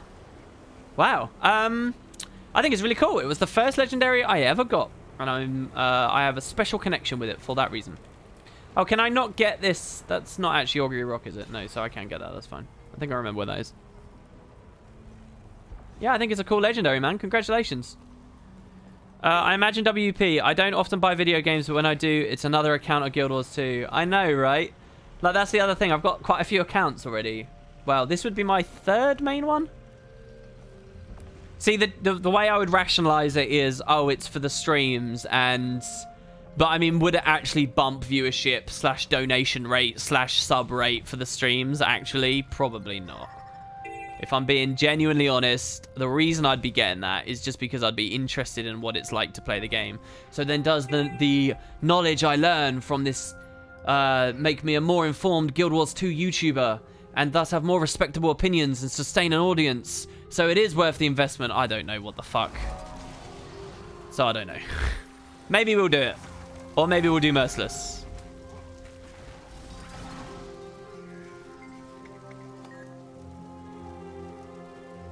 Your first legendary was Elonian Ale Kappa? Oh, what? Come on. That's some grade A Bologna. This channel. Oh, well, by the way, Inks, I saw you in chat. I got like 15 minutes into your video today while I was working on some other stuff. And I intend to continue a little bit later. For what it's worth, you mentioned my comment about the strength booster and stuff quite early on. I don't actually know whether they still sell them in the gem store or not. But I think you can still get them as boosters with boost enchantment powder and stuff. It's just that why it's not important now is that Raid is the premier end game place. And they've disabled them there, so it's important. And World vs. World and PvP, obviously. So that's fine. They are still available in Dungeons and Fractals, but they allow stuff like the Signet of Agony in there as well. So, you know, it's obvious that like there's a shift on which is the important part of endgame. Why it was so trashy and ugly, in addition to another reason I said at the start of this stream today, but is because, you know, dungeons were all we had back then. That was endgame, and if that had actually been realized in the way they were clearly aiming for, it would have been extremely, like... And I think they would have slipped under the radar, I really do. I think people wouldn't have even noticed until it was too late that most of the meta revolved around buying these boosters and converting your gems for them just to keep up and stuff. Soul Cleaver's Summit. Summon Lieutenant Ophala Soul Cleaver to grant your allies strikes incredible bloodthirst, inflicting damage and restoring health. No ICD, baby. Give it to me. Master Renegades. We get the Renegade's Cask and a Renegade Rune. Now, the Renegade Runes are actually really quite the Onion Bargy, aren't they? Condi damage, ferocity, and just straight up 7% Condi damage. I'm going to eat that one. It's pretty nice. And look, we have another very rare mount skin here. This must be a whale, guys, right? One of the very few people that spend these. If you use Soul Cleaver Summit and F3, you get another heal. 3 heals in the end. Oh, that's kind of exciting. The fuck is an onion bargy? He spelt it like that. Listen, it's B-H-A-J-I. It's an Indian, like, how would I even describe it? It's amazing, basically. It's a nice snack thing that you get on the side of an India. It's delicious. Did you visit the Chinese Guild Wars 2 client recently? No, because my account got disabled and I've got no way of getting a new one. If you want to see me play China, I would love to, but I need someone to donate me an account, basically, and then I would do it. And I would not use any kind of third-party service thing to reduce my lag, and hopefully, and it wouldn't get banned or anything. But without a lovely Chinese player chipping in and helping me out, you're not going to see any more China content from me. And I would love to do more China content. Believe me. Anyway, so there you go, guys. Chill, relaxed, easy-peasy stream. We got Renegades. We played some Renegade stuff. I'll do more achievements and fun things later. For everybody who came and hung out, it was a lot of fun. Cool chit-chat. I hope you all had a nice weekend. I'll be back at the start of next weekend, and we'll have some more nice, cozy winter streams in the dark with the heating on and the smell of our dad's tobacco pipe. Cheers, everybody. I'll see you next time.